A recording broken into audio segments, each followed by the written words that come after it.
강화된 사회적 거리 두기 시행 닷새째, 전국에서 확진자가 속출해 오늘 발표할 신규 환자는 6천 명대가 될 것으로 보입니다. 새 변이 바이러스인 오미크론 감염자도 7명이 추가 확인됐습니다. 사회적 거리두기 재개로 생존 위기에 몰린 자영업자가 거리로 나왔습니다. 시간이 지나면서 더 늘고 있는 백신 피해자와 가족은 조속한 부작용 기준 마련을 호소하고 있습니다. 코로나19 위중증 환자가 늘면서 취약계층 진료 등의 차질이 불가피해지고 있습니다. 오미크론 변이 전국 확산 속에 일부 확진자 사이에 감염 연결고리도 확인됐습니다. 대장동 의혹 핵심 인물의 잇단 사망 속에 여야의 진흙탕 싸움은 진실공방으로 번졌습니다. 숨진 김문기 성남도시개발공사 처장이 여러 의혹에 관여된 터라 검찰의 윗선 수사에는 제동이 걸렸습니다. 서울의 한 대형 목욕탕에서 불이 나 손님 수십 명이 긴급 대피하는 소동이 벌어졌습니다. 여의도에서는 대단지 아파트 정전으로 1,500여 세대가 큰 불편을 겪었습니다. 유례를 찾기 힘든 최악의 흉장에 코로나19 장기화에 따른 소비 부진까지 겹치면서 전통의 경남 남해안 멸치잡이 업계가 도산 위기에 내몰리고 있습니다. 시청자 여러분 안녕하십니까? 12월 23일 굿모닝 YTN 시작합니다. 정부가 단계적 일상 회복을 잠시 멈추고 방역을 강화하자 또다시 타격을 받게 된 자영업자들이 이번엔 거리로 나왔습니다. 정부를 향해서 영업 제한과 방역 패스 철회 등을 요구했는데요. 집회 참가 인원이 제한되면서 곳곳에서 승강기가 빚어지기도 했습니다. 김혜린 기자입니다. 점심시간, 평소라면 직장인으로 분별할 고깃집이 텅 비었습니다. 지난 주말 사회적 거리 두기가 재개되며 재현된 풍경입니다. 단계적 일상회복 시행으로 하루 600만 원까지 올랐던 매출은 또다시 100만 원대로 뚝 떨어졌습니다. 위중증 환자를 관리할 수 있는 병상 확보를 자기네들이 못했는데 그 방역 실패의 책임을 자영업자들한테 다시 떠넘기고 있다는 거죠. 그동안 실패했던 확진자 수 위주의 거리두기를 하고 있잖아요. 거리두기 재개에 분노한 자영업자들이 결국 거리로 나섰습니다. 부상 없는 영업 제한 철폐하라! 이들은 정부가 오락가락 방역 정책으로 확진자 급증을 자초하고도 책임을 자영업자들에게 떠넘기고 있다고 비판했습니다. 집합 금지와 시간 제한, 인원 제한으로 저희 손실액은 이제 누적될 만큼 누적이 됐습니다. 지원을 받아도 시원찮은데 이 와중에 우리의 백신 패스로 인한 처벌 조항만 늘고 있습니다. 또 정부가 사회적 거리두기로 인한 손실을 100% 보상하기는커녕 5인 미만 사업장으로 근로기준법 확대를 추진하며 소상공인들의 목을 죄고 있다고 비판했습니다. 빨리 코로나를 종식시키고자 한마음으로 앞장서서 방역 대책을 적극 지지하였습니다. 그러나 경험해보지 못한 가장 큰 어려움을 갖고 있는 소상공인에 대해 5인 미만 근로기준법 적용한 것이 그 대가입니까? 방역 지침에 따라 이번 집회 인원은 299명으로 제한됐습니다. 하지만 허용 인원을 넘어서 참여하려는 자영업자들이 집회 장소에 모이면서 곳곳에서 경찰과 승강이를 벌이기도 했습니다. 자영업자 가족에는 정치 방역 중단하라! 자영업자들은 사회적 거리두기 재개에 반발해 다음 주쯤 전국적인 집단 휴업에 돌입하는 방안을 두고도 찬반 투표를 진행하고 있습니다. YTN 김혜린입니다. 강화된 사회적 거리 두기를 시행한 지 닷새째인 어제도 전국에서 확진자가 속출했습니다. 어제 0시부터 밤 9시까지 전국 17개 시도에서 확인된 코로나19 확진자는 모두 5,308명으로 집계됐습니다. 전날 같은 시간보다 1,141명이 적고 일주일 전보다도 1,256명이 적습니다. 시도별로는 서울이 2,316명으로 가장 많았고 경기도가 984명, 부산이 425명, 인천 422명으로 뒤를 이었습니다. 이에 따라 오늘 0시 기준으로 발표될 신규 확진자 수는 6천 명대에 달할 것으로 예상됩니다. 오미크론 변이가 국내에서 확산하고 있습니다. 대구에서도 첫 확진자가 나왔습니다. 앞서 오미크론 감염 사례가 잇따라 확인된 전남과 전북, 그리고 광주광역시의 역학조사에서는 일부 확진자 사이의 연결고리가 확인됐습니다. 허성준 기자입니다. 대구 수성구에 거주하는 40대 남성 A씨가 오미크론 변이에 감염된 것으로 확인됐습니다. 대구에서 오미크론 변이 감염이 확인된 첫 사례입니다. 백신 접종을 완료한 A씨는 지난 13일 미국에서 입국했습니다. A씨의 부인과 10대 자녀 한 명도 확진 판정을 받았는데 이들도 오미크론 감염이 의심돼 검사가 진행되고 있습니다. 방역 당국은 자녀가 다니는 학교와 학원을 대상으로 전수 검사를 벌였지만 다행히 모두 음성인 것으로 확인됐습니다. 예방 접종력과 관계없이 이제 그 밀접 접촉자나 해외 입국자들은 모두 자가격리 조치를 저희가 하고 오미크론 의심 환자는 생활치료센터나 병원으로 이송을 해서 지역사회에 전파되지 않도록 하고 9명의 오미크론 변이 확진자가 발생한 광주광역시에서는 최초 감염 고리를 찾는 데 주력하고 있습니다.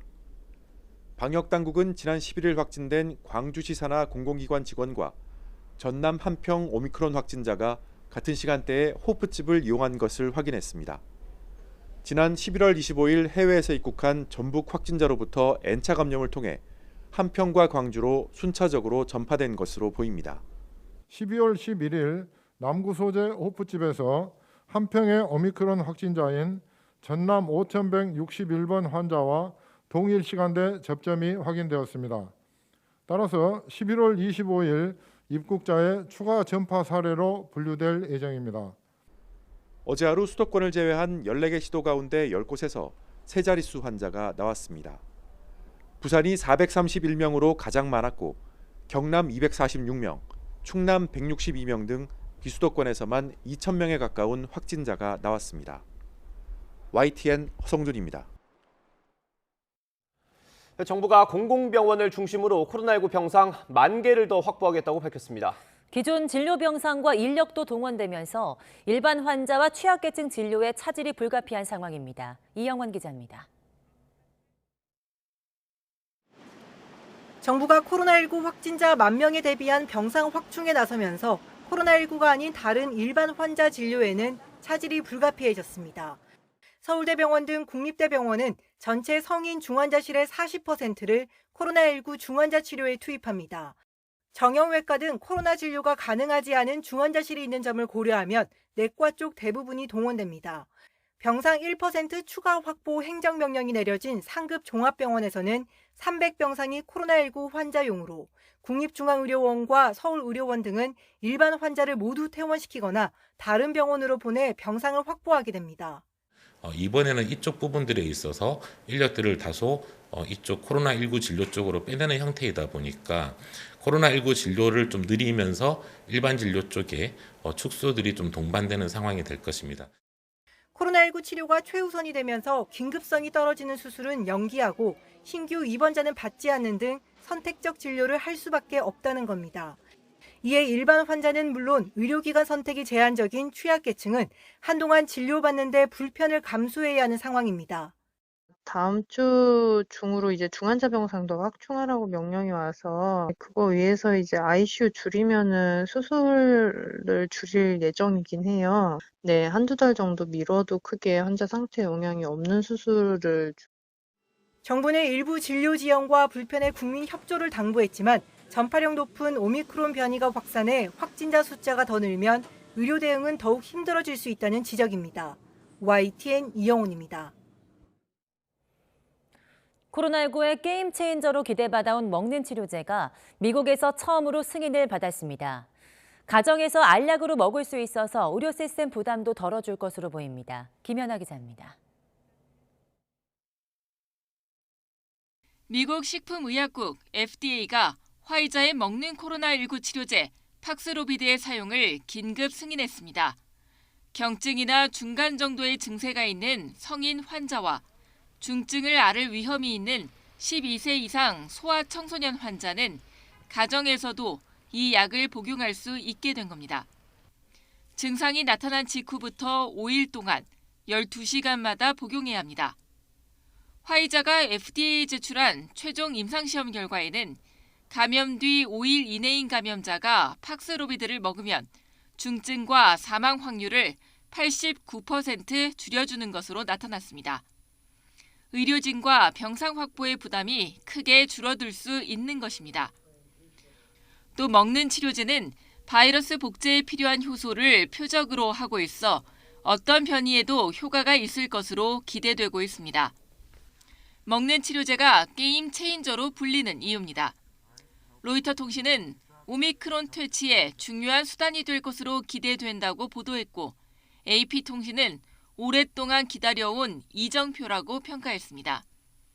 FDA는 자문위원회가 긴급 사용 승인을 권고했던 머크의 먹는 치료제 몰누피라비르는 이번 발표에 포함하지 않았습니다. 미국 정부는 팍스로비드를 1000만 정 주문해 놓은 상태이며 우리나라 식품의약품안전처도 긴급 사용 승인에 대한 검토에 착수했습니다. YTN 김연아입니다. 프랑스가 현지 시간 20일 미국 제약사 머크앤드컴퍼니의 경구용 코로나19 치료제 몰누피라비르 주문을 취소했습니다. 올리비에 베랑 프랑스 보건장관은 TV 인터뷰에서 최근 연구 결과가 좋지 않았다고 이유를 말했습니다. 베랑 장관은 대신 화이자 치료제를 구매했으며 내년 1월 말까지 받기를 희망한다고 말했습니다. 네, 코로나19와 유행성 출혈열이 퍼지고 있는 중국 시안시가 1,300만 주민에게 외출 금지령을 내리고 도시를 봉쇄했습니다. 이에 따라 모든 가정은 이틀에 한 번씩 가족 중 한 명만 생필품을 사기 위해서 집 밖에 나갈 수 있습니다. 응급 상황이 아니면 실내에만 있어야 하고 공무원이 기차역과 터미널, 주요 도로를 지키며 시민들이 도시를 떠나지 못하게 할 예정입니다. 베이징 올림픽을 앞두고 제로 코로나 정책을 펴온 중국에서는 최근 시안에서 확진자가 하루 50명을 넘고 출혈열까지 유행하며 비상이 걸렸습니다.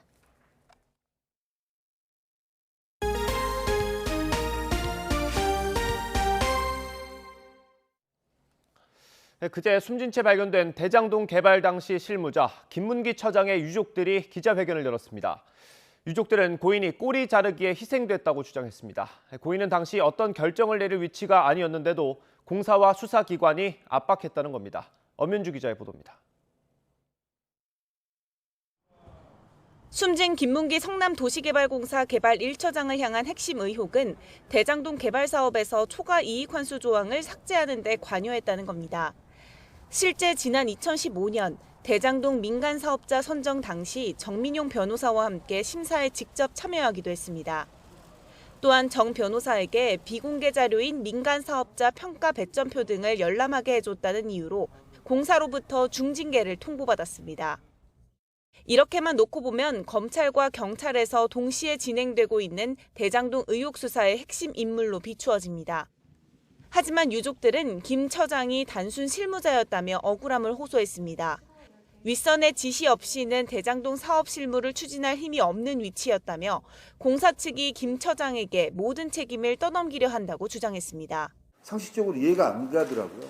재판도 받지 않은 변론도 없는 것을 이미 회사에서는 청구를 하겠다, 고소를 하겠다고 하는 거는 이 사람에 대해서 겁박한 거 아니겠습니까?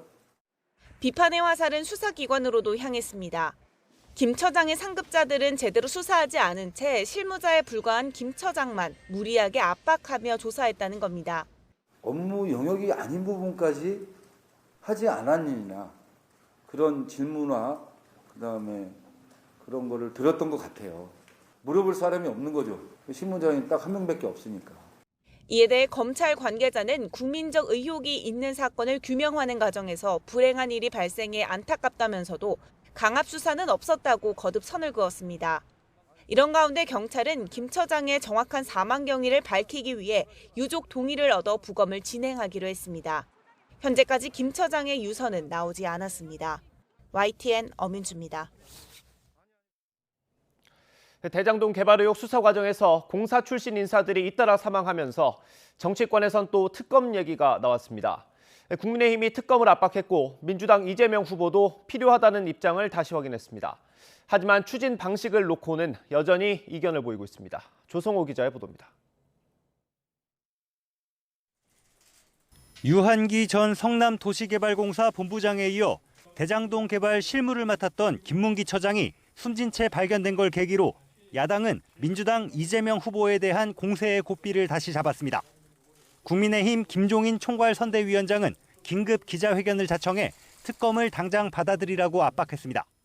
도대체 대장동의 몸통을 지키기 위해 얼마나 많은 사람들이 죽어나가야 하는 것인지 국민의 의심에서 벗어나려면 지금 즉시 민주당의 특검 실시를 지시해야 할 것입니다. 당 차원에서는 서울중앙지검을 찾아 꼬리 자르기 수사로 사건을 뭉개다 생긴 일이라고 항의했고 윤석열 후보는 이해가 안 되는 상황이라고 짧게 말했습니다.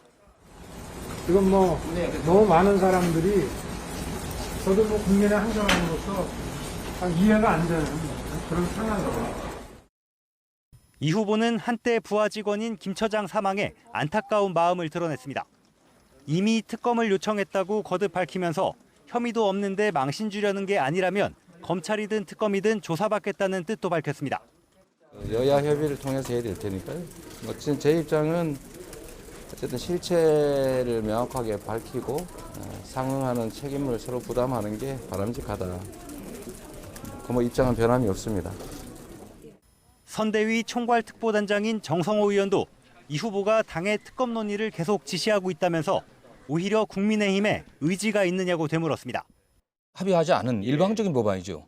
그 법안을 상정을 안 한다고 하는데 상정을 한다고 한들 논의가 진척이 될 수가 없는 거 아니겠습니까? 저는 야당에서 과연 그 특검을 할 의지가 있는지. 이 후보는 방송 인터뷰에서 고인이 된 김 처장을 성남시장 때는 알지 못했고 경기지사 시절 재판받는 과정에서 알게 됐다고 말했습니다. 하지만 국민의힘 김은혜 의원은 두 사람이 과거 세미나에 함께 참석한 사진과 고인이 성남시장이던 이 후보와 해외 출장에 동행한 사진을 공개하면서 이 후보가 거짓말을 하고 있다며 해명을 요구했습니다. YTN 조성호입니다. 당대표가 선대위에서 빠진 국민의힘은 김종인 총괄선대위원장이 전면에 나서서 조직을 정비하겠다고 밝혔습니다. 이준석 대표의 복귀는 쉽지 않을 거라고 말했습니다. 김승환 기자입니다. 이준석, 조수진 동반 사태로 이어진 선대위 갈등에 김종인 총괄선대위원장이 구원투수를 자청했습니다. 선대위 운영의 문제점을 지적하며 이젠 이른바 그립을 세게 쥐겠다고 선언한 겁니다. 윤석열 후보도 김 위원장에게 일임하겠다고 힘을 실었습니다. 더 좀 강하게 잡고 좀 하시겠다고 하고 저도 그렇게 좀 해달라고 또 말씀을 드렸어요. 다만 김 위원장은 당을 전면적으로 개편하는 건 시기적으로 늦었다며 효율화하는 데 무게를 싣겠다고 말했습니다. 지금 이 시점에서 선대위를 개편하려고 손을 댈 것 같으면 또 한 번의 혼란이 나올 수밖에 없기 때문에 각기 그 기능을 충분히 할 수 있도록. 1일 회의 체계를 가다듬고 임태희 총괄상황본부장 체제로 정책이나 메시지를 조율하는 데 주력할 것으로 보입니다. 김 위원장은 이준석 대표와도 만났지만 선대위 복귀에 대해서는 사퇴로 일단락됐다며 정치인의 선언은 받아들이는 게 관행이라고 일정 부분 거리를 뒀습니다. 제가 당대표로서 할 수 있는 것과 그리고 요청이 있는 것에 대해서는 하겠습니다. 세대 결합론이 무산됐다는 이 대표의 지적에도 개인에 따라 특정 세대가 움직이는 건 아니라고 선을 그었습니다. 당내는 종일 시끄러웠습니다. 중진의 서병수 의원은 김종인 위원장이 총괄을 고집하더니 강 건너 불구경하듯 한다며 선대위 해체와 당직 전면 쇄신을 통한 새판 짜기를 촉구한 반면 김재현 최고위원은 조심해서 달아야 할 보거를 믹서기에 갈아버렸다는 이준석 대표를 향해 보거 요리 잘하는 사람은 많다면서 선대위를 흐트러뜨리지 말라고 비판했습니다. 표면적으로는 조수진 공보단장이 발단이 됐지만 이번 갈등은 메머드급 선대위 운영을 둘러싼 내부 권력 투쟁이란 평가가 우세합니다. 결국 전면에 나선 김종인 위원장이 특유의 승부수로 난관을 돌파할지 윤석열 후보를 중심으로 주도권을 잡았던 세력과의 마찰로 이어질지는 좀 더 지켜봐야 할 것으로 보입니다. YTN 김승환입니다. 민주당 이재명 후보와 국민의힘 윤석열 후보는 오늘 모두 통합 행보를 이어갑니다. 이재명 후보는 열린민주당 당원들과 함께하는 행사에 참석해서 민주개혁 진영의 정권 재창출과 개혁 과제에 대해서 논의하고 최근 진행되고 있는 당 통합 논의와 관련해 열린민주당 당원들의 질문에도 직접 답할 예정입니다. 이 후보는 이에 앞서 오후에는 이 후보 지지를 선언한 직능단체 대표자들과 함께하는 선대위 직능본부 발대식에 참석합니다. 국민의힘 윤석열 대선 후보는 1박 2일 호남 순회 일정 첫날인 어제 통합을 강조한 데 이어 오늘도 통합과 미래 비전에 집중합니다. 윤 후보는 광주 AI 데이터 센터 건립 현장과 여수 광양 항만공사를 방문하고 전남 지역 선대위 출범식에도 참석할 예정입니다. 선대위는 이번 방문을 통해 과학강국, 우주강국, 해양강국의 전진기지 호남에 대한 비전 구상을 피력하는 데 집중할 예정이라고 설명했습니다. 서울 노원구의 대형 목욕탕에서 불이 나 손님 수십 명이 긴급 대피했습니다. 여의도에서는 대단지 아파트 정전으로 1,500여 세대가 큰 불편을 겪었습니다. 권남기 기자입니다. 희뿌연 연기에 한 치 앞도 보이지 않습니다. 목욕탕 안은 검은 분진으로 완전히 뒤덮였습니다. 어제 오후 불이 난 서울 하계동 목욕탕입니다. 아이들이 담요 이렇게 쓰고서 나오더라고요. 그래서 저는 있다가 또 어떤 아저씨들도 저 반바지처럼 나오고, 소방관들도 이제 뭐 마스크 쓰고 산소 이런 거 있지 않습니까? 그거 하고 이제 막 들어가시더라고요, 안으로. 불이 시작된 목욕탕 입구입니다. 화재 이후 4시간이 넘었지만 아직도 매캐한 연기가 곳곳에 남아 있습니다.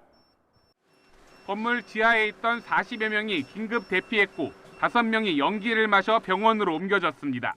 경찰과 소방당국은 지하 3층 사우나 천장에서 불이 시작된 것으로 보고 합동 감식할 예정입니다. 공장 화재도 이어졌습니다. 어젯밤 경기 하남의 종자 발화기계 생산 공장에서 불이 나 건물 1개 동이 전소됐습니다. 폭발음이 생겨가지고 창문을 열어서 이렇게 촬영한 부분이에요. 불길은 삽시간에 진행돼가지고 소방당국은 공장 안 사무실에서 불이 시작된 것으로 보고 있습니다. 서울 영등포 신세계백화점에선 지하 4층 변전실에 불이 났습니다. 전기 공사를 하던 50대가 화상을 입었는데 소방당국은 합선 때문에 불이 시작됐을 가능성을 조사하고 있습니다. 어제 저녁 서울 여의도 시범 아파트에선 2시간 동안 전기 공급이 끊겨 주민들이 엘리베이터에 갇히는 등 1,500여 세대가 불편을 겪었습니다.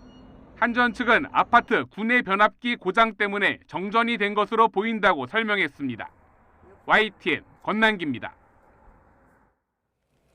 네, 생후 20개월 의붓딸을 성폭행하고 끔찍하게 학대해 숨지게 한 혐의로 사형이 구형된 20대 남성에게 1심 재판부가 징역 30년을 선고했습니다.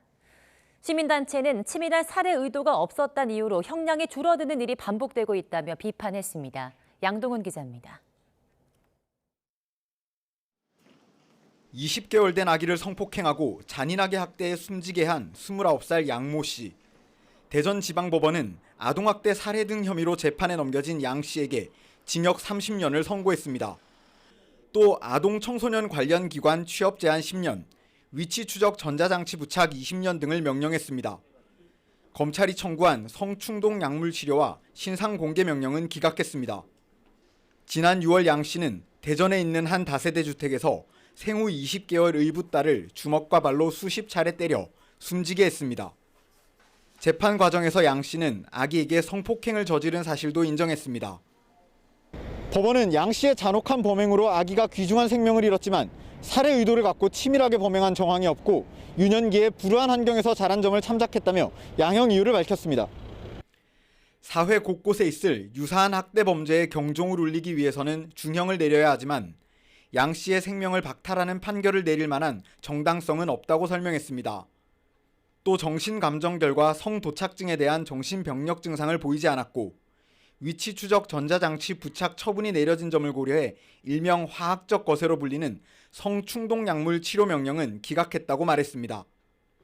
양 씨와 함께 시신을 유기한 혐의 등으로 재판에 넘겨진 아기 친어머니 정모 씨에게는 징역 1년 6개월을 선고했습니다.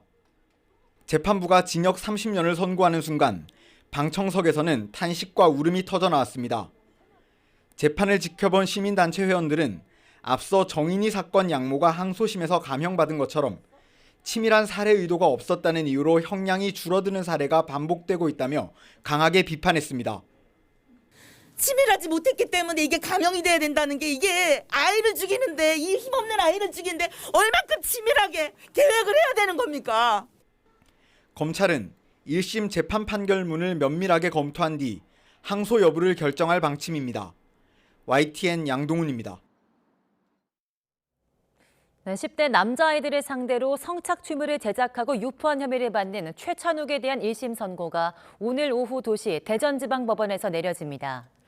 최찬욱은 지난 2016년부터 올해까지 미성년자 70명에게 성착취물을 제작하게 하고 3명을 유사 강간하거나 추행한 혐의 등으로 재판에 넘겨졌습니다. 검찰은 결심 공판에서 피고인들이 피해자들의 인격을 파괴할 만한 범죄를 저질렀다며 징역 15년을 구형했습니다. 네, 한국과 중국이 오늘 차관급 화상회의를 엽니다. 한중 화상 정상회담 개최는 물론 문재인 대통령의 베이징 동계올림픽 개막식 참석 여부도 논의될 가능성이 있어서 결과가 주목됩니다. 베이징에서 강서영 특파원이 보도합니다. 최종건 외교부 제1차관과 러위청 중국 외교부 부부장이 오늘 오후 차관급 전략 대화를 할 예정입니다. 화상으로 열리는 이번 회의에서는 미중 갈등 속에 한중 간의 협력 방안이 주로 다뤄지게 됩니다.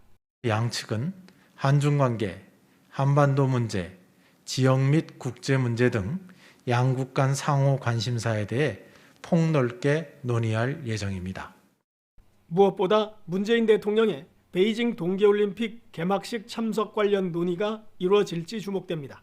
우리 정부는 중국이 초청장을 보냈다는 일본 매체의 보도에 사실이 아니라고 일축한 상태입니다.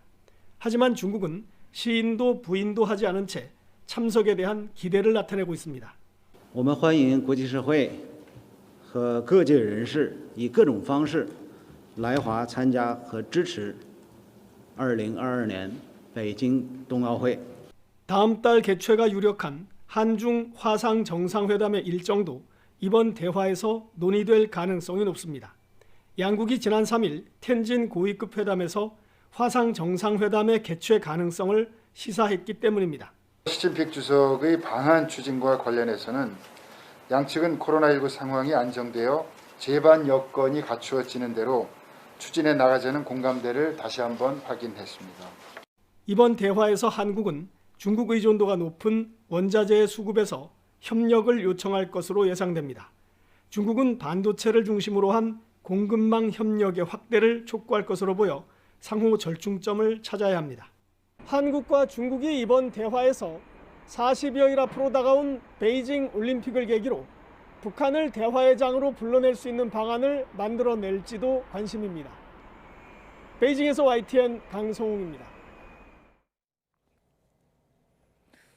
중국이 SK하이닉스가 인텔의 낸드 플래시 사업부를 인수하는 계획을 승인했습니다. 이로써 SK하이닉스의 인텔 낸드 인수 발표 14개월 만에 필요한 8개 경쟁 당국의 심사가 모두 마무리됐습니다. 세계 낸드 플래시 시장 3위였던 SK하이닉스는 이번 인수로 일본 기옥시아를 제치고 업계 2위로 올라설 전망입니다. 우크라이나를 둘러싸고 서방과 러시아의 긴장이 고조되고 있는 가운데 미국과 러시아가 다음 달 초 협상을 시작할 예정이라고 세르게이 라브로프 러시아 외무장관이 말했습니다. 또 러시아와 북대서양 조약기구 나토 간의 협상도 1월에 시작될 계획이라고 밝혔습니다. 라브로프 장관은 그러나 푸틴 러시아 대통령이 서방의 공세가 계속될 경우 군사적 조치를 취하겠다고 말한 것을 상기시키며 협상이 실패하면 강경 대응에 나설 수 있음을 시사했습니다. 이런 발언은 러시아가 10만 병력을 이미 우크라이나 국경 쪽에 배치했고 내년 초 우크라이나를 침공할 수 있다고 서방 측이 우려를 제기하는 가운데 나왔습니다. 내년 단독주택의 공시가격 상승률이 7.36%로 집계됐습니다. 역대 두 번째로 높은 수치입니다. 각종 세금을 매길 때 기준이 되는 공시가격이 크게 오르면서 세부담도 늘 것으로 전망됩니다. 김우준 기자가 취재했습니다. 연휴 때보다 뜨거웠던 올해 부동산 시장. 전국 아파트값 상승률은 2006년 이후 15년 만에 가장 큰 폭으로 상승했습니다. 이 같은 오름폭은 정부가 산정하는 주택 공시가격에 고스란히 반영됐습니다. 정부가 집계한 내년 전국 표준 단독주택 공시가격 상승률은 7.36%. 지난 2019년에 이어 역대 두 번째로 높은 수치입니다. 이처럼 표준 공시가격이 크게 오른 것은 공시가격 현실화율, 로드맵이 적용된 데다 전국적으로도 부동산 가격이 크게 상승한 영향으로 풀이되고 있습니다. 시도별로 봤을 때는 서울이 10.56%로 가장 큰 폭으로 상승했습니다. 전국에서 공시가격이 가장 높은 단독주택 10곳 모두 이곳 서울에 위치했는데요. 1위는 제 뒤로 보이는 이명희 신세계 회장 집으로 책정된 공시가격은 311억 원, 1년 만에 15억 7천만 원이나 올랐습니다. 전국 토지 공시가도 지난해보다 10%나 올랐습니다. 문제는 그만큼 내야 하는 세금도 는다는 점입니다. 공시지가는 재산세와 종합부동산세뿐 아니라 건강보험료 등 각종 부담금의 기준이 되는 만큼 내년도 세 부담은 더 커질 것으로 보입니다. 모든 부담금의 기초가 되는 그런 가격이기 때문에 보유하고 있음으로써 내년에도 보유세 그 외에 건보료 등등의 부담이 더 커질 거라고 생각합니다. 상황이 이렇지만 정부는 공시가와 실거래가의 격차를 줄이는 공시가 현실화 계획은 예정대로 추진한다는 입장입니다. 다만 1세대 1주택 실수요자들의 세부담이 크게 늘지 않도록 각종 보완책을 마련한다는 계획입니다. 보유세 사안의 경우 1주택 보유 서민 중산층의 세부담을 일정 부분 완화해주는 보완책을 검토해오고 있다는 점을 말씀드립니다. 국토교통부는 세부담을 줄일 대상과 경감 수준, 효과 등을 검토해 내년 3월 말까지 세부 방안을 확정해 발표한다는 방침입니다. YTN 김우준입니다. 지난해 주식과 부동산 등 자산시장 화랑으로 양도소득세 과세 대상 자산이 전년보다 46.7%가 늘었습니다. 양도자산을 종류별로 보면 토지가 57만 6천 건으로 가장 많았고 주택이 39만 건, 주식은 29만 4천 건이었습니다. 연말정산을 신고한 근로자의 1인당 평균 급여는 3,828만 원으로 전년보다 2.2% 늘었습니다. 총 급여가 1억 원을 초과한 근로자는 91만 6천 명으로 6만 4천 명이 증가했습니다. 2천만 원이 넘는 금융소득을 올린 금융소득 종합과세 대상은 17만 9천 명으로 2만 명 늘었습니다. 최근 경남 남해안의 멸치잡이 업계가 도산 위기에 내몰리고 있습니다. 역대 최악의 흉작에 소비 부진까지 겹쳤다고 합니다. 박종혁 기자의 보도입니다. 전국 멸치 어획량의 60%를 담당하는 경남 통영의 멸치 수협입니다. 경매에 내놓은 멸치를 쌓아놓는 야적장이 횡합니다.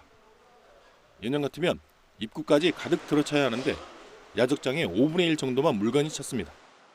보통 경매 시간이 1시간 이상, 수량이 한 8만 개에서 한 10만 개 정도의 수량은 출하가 되어야 됩니다. 그렇지만 지금 현재 10분 안쪽에 경매가 끝나고 있는 이런 정도의 불황을 겪고 있고, 지난 여름 유난히 높은 수온에 멸치알이 제대로 부화하지 못해 어획량이 급감했다는 게 업계의 판단입니다. 하루 출어 비용만 1,500만 원인데 바다에 나가봐야 적자만 쌓이는 실정입니다. 대출이라든지 임금 체불이 될까 싶어서 지원을 했는데 지금은 우리 그 조합도 힘이 없습니다. 이제 지금은 빚 속에 다 묻혀 있습니다. 어민들이. 여기에 코로나19 여파로 소비가 줄면서 가격도 뚝 떨어졌습니다. 지난해 마른 멸치 1.5kg 한 상자에 11,000원가량 하던 게 지금은 3,000원대까지 폭락했습니다. 어획량 감소와 가격 하락이라는 이중고에 많은 배가 조업을 포기했습니다. 경남의 52개 멸치 선단 가운데 17개 선단이 배를 줄이는 감척을 신청했습니다. 결국 멸치를 잡던 배가 해체되고 고철로 팔려나가고 있습니다. 이번에는 영감축을 하기로 했습니다.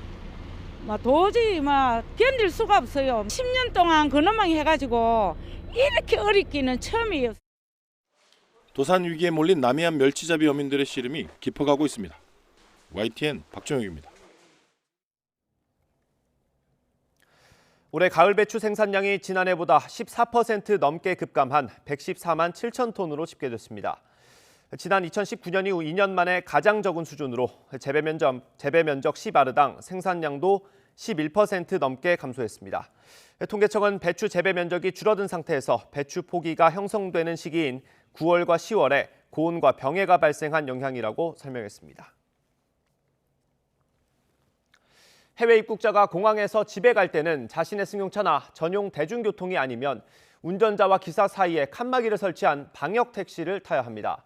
그런데 지자체별로 제각각 관리하면서 제대로 현황 파악이 안 되다 보니 길게는 5시간씩 기다려야 하는 경우도 있습니다. 이준엽 기자가 취재했습니다. 지난 18일 몽골에서 입국한 이승준 씨. 집에 돌아가려면 자가 차량이나 해외 입국자 전용 대중교통 또는 방역 택시를 타야 했습니다. 불가피하게 택시를 선택했지만 아무리 기다려도 오지 않았습니다. 저는 이제 짐이 좀 많아가지고 버스나 기차는 이용을 못했고, 제가 마지막까지 기다린 게 11시 20분이었는데 지금 택시가 없다. 그리고 이제 자기가 다시 한번 택시기사들한테 전화를 해서 물어보시겠다고 한 이후에 함께 입국한 사람은 40여 명. 짧게는 1시간, 길게는 5시간씩 기다려야 했고 이 씨는 거의 마지막에야 귀가할 수 있었습니다. 저녁 시간대에 입국자가 몰리고 폭설까지 쏟아지면서 방역 택시가 더욱 부족해진 겁니다. 해외 입국자들이 이용하는 방역 택시입니다. 운전기사에게 비말이 튀지 않게 가림막이 설치돼 있고 운행 전후로 자리를 소독합니다. 방역 택시는 공항 귀가뿐만 아니라 확진자가 입원할 때도 동원되면서 수요가 점점 늘어나고 있습니다. 그런데 정작 조건에 갖춘 택시는 수도권 통틀어 500대에 못 미치고 이조차도 자율운행이라 전부 영업하는 게 아닙니다. 차 대수가 부족한 거죠. 손님들도 몰려서 오니까. 바로 배차가 어려울 경우도 있는데 한 50% 정도라고 생각하시면 될 것 같아요. 50에서 70% 정도요. 문제는 방역 택시 자격과 운행이 지자체별로 제각각으로 관리된다는 겁니다. 때문에 얼마나 부족한지 또 얼마나 더 늘려야 하는지를 체계적으로 관리할 수가 없습니다. 그거는 없습니다. 아마 지자체에서 할 거려. 예, 질병차는 아닙니다. 지자체들은 특정 시간대에 부족 현상이 일어나는 걸 알면서도 방역 택시 대수 관리에는 소극적입니다. 너무 아직은 또 이분들이 하루에 한두 건씩은 해야 되는데 너무 건수가 없어서 또 생계 위협이 있어가지고 많이 늘리진 않고 있어요. 택시 경력 그거에 대한 예산은 잡긴 했는데 다 방역 택시에 강제로 하겠다고 이렇게는 어려울 것 같고. 해외 입국자 동선 관리를 돕고 때론 구급차의 확진자 이송을 대신하는 방역 택시. 방역 조치의 중요한 수단인데도 체계적인 수급 관리가 안 되면서 불편은 고스란히 시민들의 몫이 됐습니다. YTN 이준엽입니다. 오늘 아침 어제와 비슷한 기온으로 출발했습니다. 현재 서울 기온 영하 1.2도로 꽤 쌀쌀한데요. 한낮에는 10도 안팎까지 오르면서 비교적 온화하게 느껴지겠습니다. 요즘 기온 변화가 심한 만큼 건강관리 잘해주셔야겠습니다. 오늘 전국이 대체로 맑겠습니다. 다만 공기질이 좋지 못한 곳이 있겠는데요. 오전에 인천과 경기 남부, 충청과 전북 지역은 일시적으로 공기가 탁하겠습니다. 오후에는 대부분 지역에서 미세먼지 농도 보통 수준을 회복하겠습니다. 현재 기온은 어제와 비슷합니다. 서울 영하 1.2도, 대전 영하 2.5도입니다. 낮에는 기온이 큰 폭으로 오르며 비교적 포근하겠는데요. 서울 낮 기온 7도, 대구 10도, 부산 14도가 예상됩니다. 내일은 경기 일부와 강원, 제주도에 비나 눈이 내리겠고 특히 강원도에는 최고 20cm의 폭설이 예상됩니다. 여기에 내일 오후부터는 북극 한기가 밀려오면서 성탄절인 주말과 휴일에는 이번 겨울 들어 가장 추운 날이 찾아오겠습니다. 주말 아침 찬바람이 더해지면서 체감온도는 무려 영하 20도 선까지 곤두박질하겠습니다. 추위 대비 철저히 해주셔야겠습니다. 지금까지 상암동 야외 스튜디오에서 YTN 원희다입니다. 강화된 사회적 거리두기 시행 닷새째 전국에서 확진자가 속출하면서 오늘 발표할 신규 환자는 6천 명대가 될 걸로 보입니다. 새 변이 바이러스인 오미크론 감염자도 7명이 추가 확인됐습니다.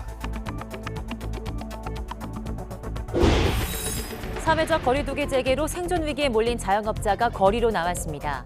시간이 지나면서 더 늘고 있는 백신 피해자와 가족은 조속한 부작용 기준 마련을 호소하고 있습니다. 영국의 사망자 14명을 비롯해 이미 오미크론이 우세종인 미국과 유럽엔 오미크론 폭풍우가 몰아치고 있습니다. 의료 시스템 붕괴 우려 속에 미국 FDA는 먹는 치료제 복용을 긴급 승인했습니다. 더불어민주당이 소상공인 선지원 후정산 법안을 당론으로 채택하면서 이재명표 정책 추진에 힘을 싣고 있습니다. 국민의힘 윤석열 대선 후보는 선대위 내용을 뒤로한 채 전북과 광주로 이어지는 1박 2일의 호남 민심 잡기에 나섰습니다. 대장동 의혹 핵심 인물이 잇단 상황 속에 여야의 진흙탕 싸움은 진실 공방으로 번졌습니다. 하지만 숨진 김문기 성남도시개발공사 처장은 여러 의혹에 관여된 주요 인물이라서 검찰의 윗선 수사에는 제동이 걸렸습니다. 우크라이나 사태 해결을 위해 미국과 러시아가 다음 달 초 협상을 시작하기로 했습니다. 전쟁 위기감이 높아지고 있는 러시아와 우크라이나 갈등에 극적인 돌파구가 마련될지 주목됩니다. 강화된 사회적 거리두기를 시행한 지 닷새째인 어제도 전국에서 확진자가 속출했습니다. 어제 0시부터 밤 9시까지 전국 17개 시도에서 확인된 코로나19 확진자는 모두 5,308명으로 집계됐습니다. 전날 같은 시간보다 1,141명이 적고 일주일 전보다도 1,256명이 적습니다. 시도별로는 서울이 2,316명으로 가장 많았고 경기도가 984명, 부산이 425명, 인천이 422명으로 뒤를 이었습니다. 오늘 0시 기준으로 발표될 신규 확진자 수는 6,000명대에 달할 것으로 예상됩니다. 코로나19 위중증 환자는 어제 1,063명으로 또 역대 최다를 경신했고 사망자도 80명 가까이 늘었습니다. 병상이 부족한 상황이 계속되면서 정부가 병상 10,000개를 다음 달까지 확충하겠다고 밝혔는데요. 실효성에 대해서는 의문이라는 지적이 일고 있습니다. 신현준 기자입니다. 정부가 내놓은 병상 대책은 하루 확진자 10,000명에 대비해 짜였습니다. 우선 다음 달 추가되는 병상은 중환자를 위한 병상이 1,500여 개, 입원 환자를 위한 병상이 5,300여 개입니다. 무증상이나 경증 환자를 위한 생활치료센터 병상 2,400여 개까지 더하면 10,000개에 가까운 병상이 추가되는 셈입니다. 이를 위해 이미 내려진 행정명령을 이행해 병상 2,000여 개를 확보합니다. 또 상급 종합병원과 국립대병원에 추가 행정명령을 내려 중증과 준중증 병상 622개를 추가로 확보한다는 계획입니다. 3차 접종이 본격화되기 이전인 11월 말 중증화율 2.5%를 가정하더라도 하루 1만 명 확진자가 반복되는 상황을 감당할 수 있는 규모입니다. 국립중앙의료원이나 서울의료원 같은 일부 공공병원은 병원을 통째로 비워 일반 진료를 중단하고 코로나19 전담병원으로 바꿉니다. 또 거점 전담병원을 추가해 병상 3,000개를 확보하고 일부 병상은 투석이나 분만을 위한 특수병상으로 할당할 계획입니다. 무증상이나 경증 환자가 격리 생활을 하는 생활치료센터도 대학 기숙사나 공공기관 연수원 등을 활용해 병상 2,412개를 추가합니다. 문제는 의료 인력입니다. 추가된 병상을 운영하려면 의사 100여 명과 간호사 1,100여 명 등 의료 인력 1,200여 명이 필요하기 때문입니다. 신입 군의관이나 공보위의 훈련을 위해 중증 병상에 투입하는 방안이 나왔지만 실효성은 미지수입니다. 군의관을 파견한다거나 아니면 임시직을 계약한다라거나 하는 그런 방법들은 일시적으로는 도움이 될 수 있지만 장기적인 전략으로 봤을 때에는 지속 가능성이 조금 떨어진다 이렇게 볼 수도 있습니다. 또 중환자실에 머무는 최대 기간을 20일로 제한해 격리를 해제해야 하는 것도 현실과 동떨어진 정책이란 지적이 나오고 있습니다. YTN 신현주입니다. 네, 이처럼 정부가 코로나19 병상 10,000개를 다음 달까지 추가로 확보하기로 함에 따라 국립대병원과 상급종합병원, 공공병원에서의 일반 진료는 차질이 불가피할 것으로 보입니다. 해당 병원들이 급하지 않은 수술이나 진료를 뒤로 미루거나 신규 입원자를 받지 않는 방식으로 병상을 확보할 계획이기 때문에 일반 환자나 의료기관 선택이 제한적인 취약계층은 당분간 진료에 불편을 겪을 수 있다는 의미입니다. 중대본은 코로나19 전담 병상을 추가로 확충하고 효율적으로 운영하기 위해서는 일부 진료에 불편이 따를 수밖에 없다고 인정하면서 보다 많은 중환자를 치료하고 한정된 의료 자원을 효율적으로 활용하기 위한 불가피한 조치임을 이해해달라고 당부했습니다. 네, 코로나19 오미크론 변이의 위험성이 이전에 확인된 변이보다 낮을 수도 있다는 연구 결과가 나왔습니다. 남아공 연구진은 오미크론 감염자들의 입원율이 다른 변이에 감염된 사람보다 80% 정도 낮은 것으로 나타났다고 밝혔습니다. 김진호 기자의 보도입니다. 남아공 국립전염병연구소는 지난 10월과 11월 코로나19 감염자들을 분석해 연구한 결과를 발표했습니다. 분석 결과 이 기간 오미크론에 감염된 사람들의 입원율이 다른 변이에 감염된 사람보다 80%가량 낮은 것으로 나타났습니다. 특히 이 기간 오미크론으로 입원한 환자들은 지난 4월부터 11월까지 델타 변이로 입원한 환자와의 비교해서 중증 진행률이 크게 낮았습니다. We found that amongst people admitted to hospital, those with Delta, those with Omicron, were 70% less likely to develop severe disease compared to Delta. 코헨 교수는 최근 남아공의 오미크론 감염자들의 입원 사망률은 이전보다 낮은 것으로 나타나고 있다며 이는 오미크론의 치명률이 다른 변이보다 낮다는 주장을 뒷받침할 수 있다고 말했습니다. 영국 이스트 앵글리아 대학교 감염병 전문가 폴 헌터 교수는 이번 연구와 관련해 오미크론과 델타 변이의 위험성을 처음으로 체계적으로 분석해 중요한 의미가 있다고 강조했습니다. 이번 연구 결과는 아직 동료 연구진의 검증을 거치지 않았고 의료 저널에도 실리지 않은 상태입니다. 이번 연구와 관련해 세계보건기구는 신중한 입장을 나타냈습니다. The information on severity is still uncertain. We don't have that complete picture yet, and it is too early to conclude whether or not Omicron is less severe than Delta or is as severe as Delta. 11월 말 오미크론의 존재가 확인된 이후 남아공의 신규 확진자는 이달 12일 3만 7천여 명으로 정점을 찍은 뒤 최근 1만 명대로 줄었습니다. YTN 김진호입니다. 네, 무섭게 치솟던 코로나19 확진자 증가세가 둔화하고 있습니다. 네, 지난 주말 거리두기 시행 전후 요일별 일일 확진자 수를 비교해보면 수백 명씩 줄어든 걸 볼 수 있는데요. 방역당국은 현행 사회적 거리두기 효과가 지속될 경우 내년 1월 말 확진자 수가 하루 4,700명대까지 떨어질 것으로 전망했습니다. 하지만 거리두기 효과가 떨어질 경우엔 또 8,400여 명까지 증가할 수 있다고 경고했는데요. 정부는 사회적 거리두기 효과로 다음 달 말 확진자 수가 5,000명 안쪽까지 감소할 것으로 기대하고 있습니다. 하지만 거리두기 조치에 대해서 자영업자들은 장사가 되냐며 크게 반발하고 있습니다. 어제 현장 목소리 직접 들어보겠습니다. 대한민국은 장사하는 게 죄입니까? 작년 3월 이후로 행정명령이 거의 2년여간 이어져 왔습니다. 집합 금지와 시간 제한, 인원 제한으로 저희 손시댁은 이제 누적될 만큼 누적이 됐습니다. 지원을 받아도 시원찮은데 이 와중에 우리의 백신 패스로 인한 처벌 조항만 늘고 있습니다. 과태료가 영업정지와 함께 너무 과중되고 있습니다. 코로나를 종식시키고자 한마음으로 앞장서서 방역 대책을 적극 지지하였습니다.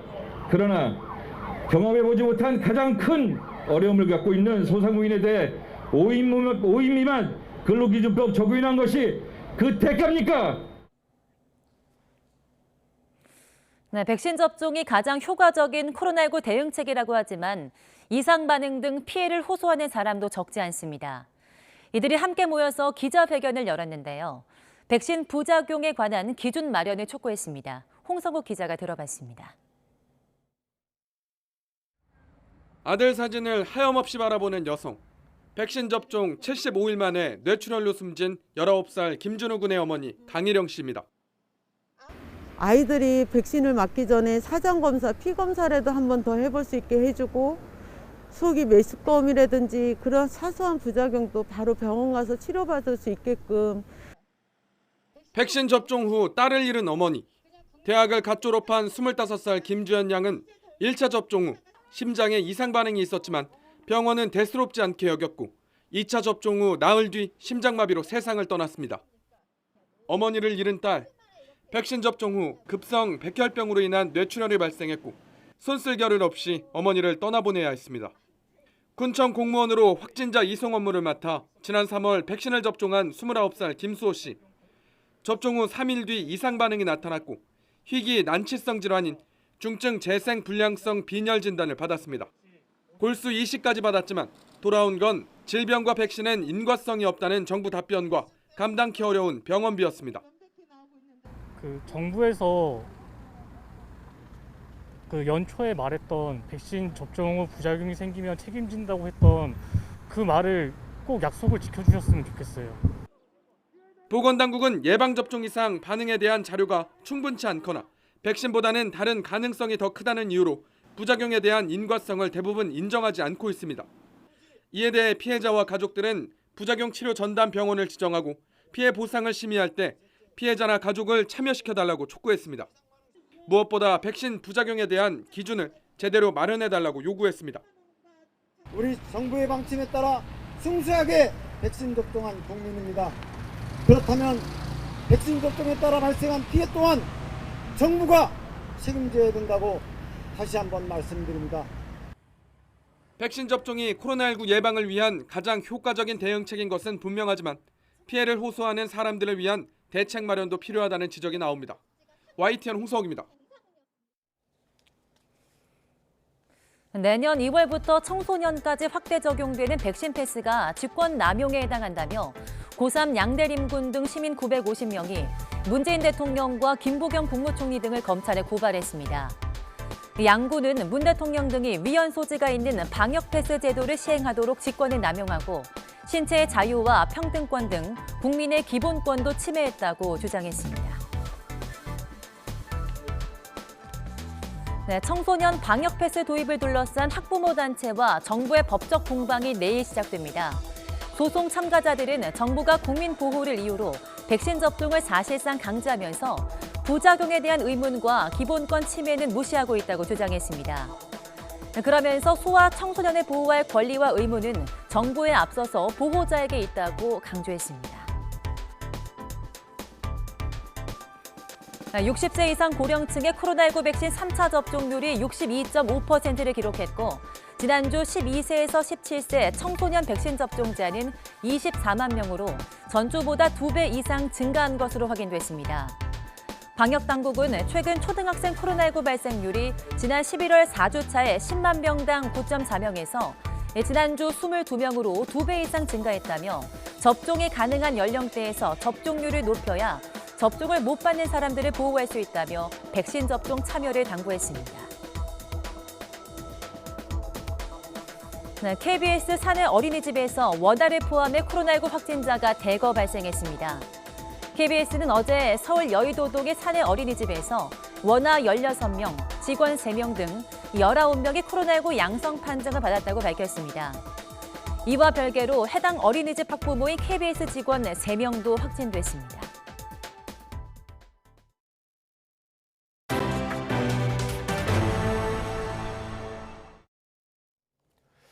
전쟁 위기감이 높아지고 있는 우크라이나 사태 해결을 위해 미국과 러시아가 다음 달 초에 협상을 시작합니다. 극적인 돌파구가 마련될지 주목됩니다. 호준석 기자가 보도합니다. 푸틴 대통령이 처음으로 군사적 조치를 직접 언급하며 긴장을 최고조로 끌어올렸던 러시아가 하루 만에 대화를 선언했습니다. Мы не хотим войны. Президент Путин об этом еще раз сказал, что нам конфликты не нужны, и мы надеемся, что никому другому конфликты тоже. 이에 따라 미국과 러시아, 나토와 러시아의 협상이 다음 달 잇따라 시작됩니다. 물론 낙관할 수만은 없습니다. 러시아는 옛 소련 시절 한식부인 우크라이나 등 동구권이 서방으로 기우는 걸 참기 어렵고 미국과 나토는 동유럽 주도권을 확보하고 싶기 때문입니다. Наше спільне завдання – стримати загрозу з боку Росії, захистити Європу від агресивної. 이날도 러시아는 신형 순항 미사일을 시험 발사하고 유럽에 공급하는 천연가스관을 이틀째 걸어 잠그며 무력 시위를 했습니다.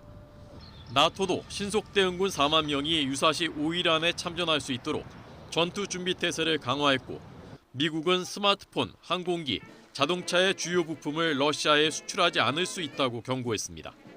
7년 전 러시아가 우크라이나 크림반도를 침공했을 때 전쟁의 참상을 경험한 우크라이나 주민들은 불안한 연말을 보내고 있습니다. Честно, наверное, если уже буду понимать, что настолько это все опасно, то. 팽팽하게 맞서고 있는 미국과 러시아가 전쟁을 피할 돌파구를 찾을지 주목됩니다. YTN 호준석입니다. 한국과 중국의 외교 차관이 오늘 오후 4년 반 만에 전략 대화를 개최합니다. 최종건 외교부 1차관과 러위청 중국 외교부 부부장은 화상으로 진행되는 전략대화에서 내년 한중 수교 30주년을 맞아 한중 관계와 한반도 문제 등 양국의 상호 관심사에 대해서 논의할 예정입니다. 외교부 당국자는 한중 화상 정상회담이나 베이징 동계올림픽 참석 등에 대한 조율이 이루어지냐는 질의에 평소와 마찬가지로 중요한 의제 가운데 하나로 한중 고위급 인사 교류 문제도 다뤄질 것으로 보인다고 밝혔습니다. 더불어민주당이 소상공인 선지원 후정산 법안을 당론으로 채택하며 이재명표 정책 추진에 힘을 싣고 있습니다. 다만 이 후보가 제안한 양도소득세 중과 유예 방안은 정부와 청와대의 반대가 만만치 않은 만큼 한 발 물러서면서 전면전을 피했습니다. 최하영 기자의 보도입니다. 이재명 후보는 양도소득세 중과 유예 방안에 변함없는 의지를 드러냈습니다. 한시적으로 또 슬라이드 방식으로 단계적으로 해서 매물 출회를 도와주자. 그게 다주택자들에게도 유익하고 또 시장에도 유익한 길이라는 생각은 제가 변함이 없습니다. 정부와 청와대의 반대에는 양도세 중과를 없애는 게 아니라 한시적 유예라며 거듭 설득에 나섰습니다. 또 선거 전에 안 된다면 선거 후에 하겠다며 뜻을 굽히지 않았습니다. 민주당도 이 후보에게 힘을 싣고 있지만 대선을 코앞에 두고 당정, 당청 갈등으로 비칠까 내심 고민이 깊습니다. 그래서 당장 추진하기보다는 당내 실무협의체부터 만들기로 했습니다. 그 부동산 세제와 관련한 그 워킹 그룹을 만들어서 다양한 당내 의견을 가진 분들로 구성해서 그 워킹 그룹이 단일안을 만드는 논의를 우선 하도록. 대신 민주당은 이 후보가 제안한 소상공인 선지원 후 정산 방안을 당론 입법으로 채택했습니다. 또 100조 원 규모의 코로나19 재정 대책을 위한 감염병 긴급대응 기금 설치도 당론으로 정했습니다. 앞으로 계속 당정 협상하면서 재원 마련에 대한 노력은 해야 될 것이고 아마 50조 그리고 100조를 어떻게 우리 국민들한테 보상할 것이냐에 대한 논의를 지속적으로 해야 될 것입니다.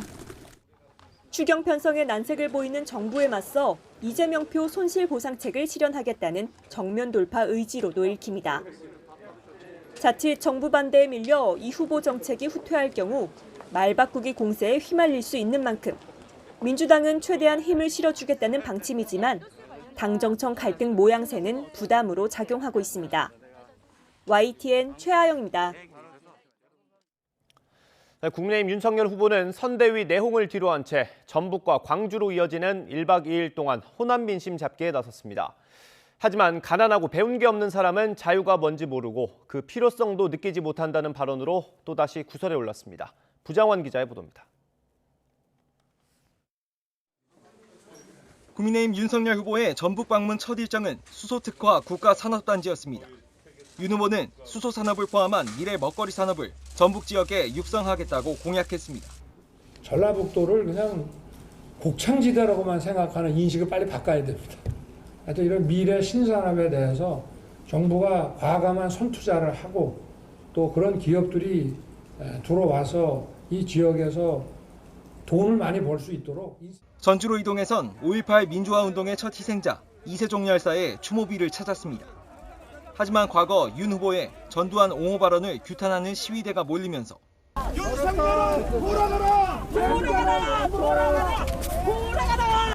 윤 후보는 표지석 앞에 헌화만 한 뒤 또다시 발길을 돌려야 했습니다.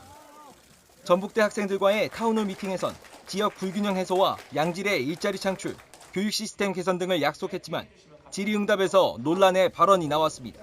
자유주의 정당이 N번방 방지법이나 차별금지법 등 국민의 자유를 침해하는 것과도 함께할 수 있느냐는 질문을 받자 이렇게 답한 겁니다.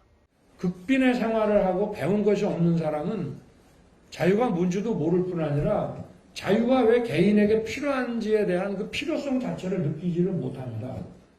모두가 자유를 누리려면 상당한 정도의 세금을 걷어 어려운 사람과 나누고 교육과 경제의 기초를 다져야 한다는 취지의 발언이었지만 너무 사는 게 힘들면은 자유가 뭔지 느낄 수 있겠습니까?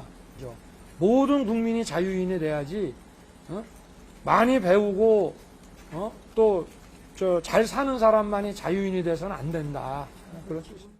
표현 자체가 문제라는 비판이 이어지며 또 한 번 설화에 휩싸였습니다. 전북 일정을 마친 윤석열 후보는 광주로 이동해 호남에 대한 진심을 호소하고 국민 통합 의지도 다진다는 계획이지만 끊이지 않는 논란에 내심은 그리 편치 않아 보입니다. YTN 부장원입니다. 대장동 개발 특혜 의혹 수사는 거듭 차질을 빚고 있습니다. 대장동 관계자 중 2명이 숨졌기 때문인데요. 특히 김문기 처장은 대장동 개발 사업에서 불공정한 사업자 선정과 초과 이익 환수 조항 삭제 등 여러 의혹에 관여된 주요 인물로 꼽힙니다. 검찰의 윗선 수사에도 큰 차질이 불가피하게 됐습니다. 우철희 기자입니다. 숨진 김문기 처장은 성남도시개발공사에서 대장동 사업 실무를 책임진 인물입니다. 김만배 씨를 비롯한 대장동 사업 일당의 공소장에는 김문기 처장이 관여한 부분이 구체적으로 적시돼 있습니다.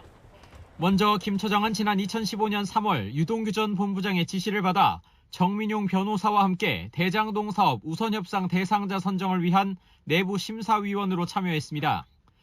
화천대유가 속한 성남의뜰이 사업자로 선정되도록 여러 평가 항목에서 다른 컨소시엄에는 0점을 주고 성남의뜰에는 A를 부여해 결국 성남의뜰이 우선협상 대상자로 선정되게 했습니다.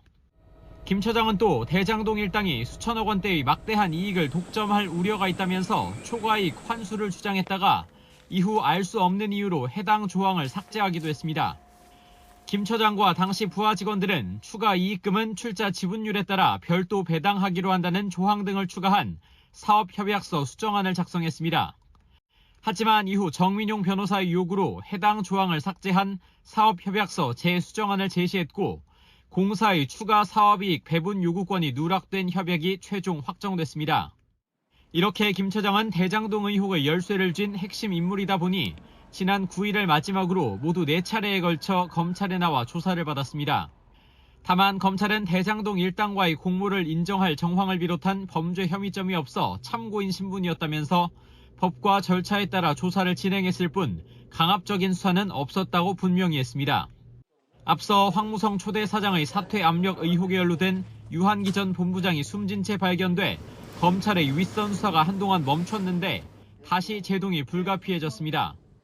김 처장이 유동규 전 본부장 지시로 사업자 선정 심사에 참여했다는 등의 정황이 나오면서 공사와 대장동 일당, 성남시 윗선 사이의 연결고리 역할을 했는지에 대한 규명이 불가능해졌기 때문입니다.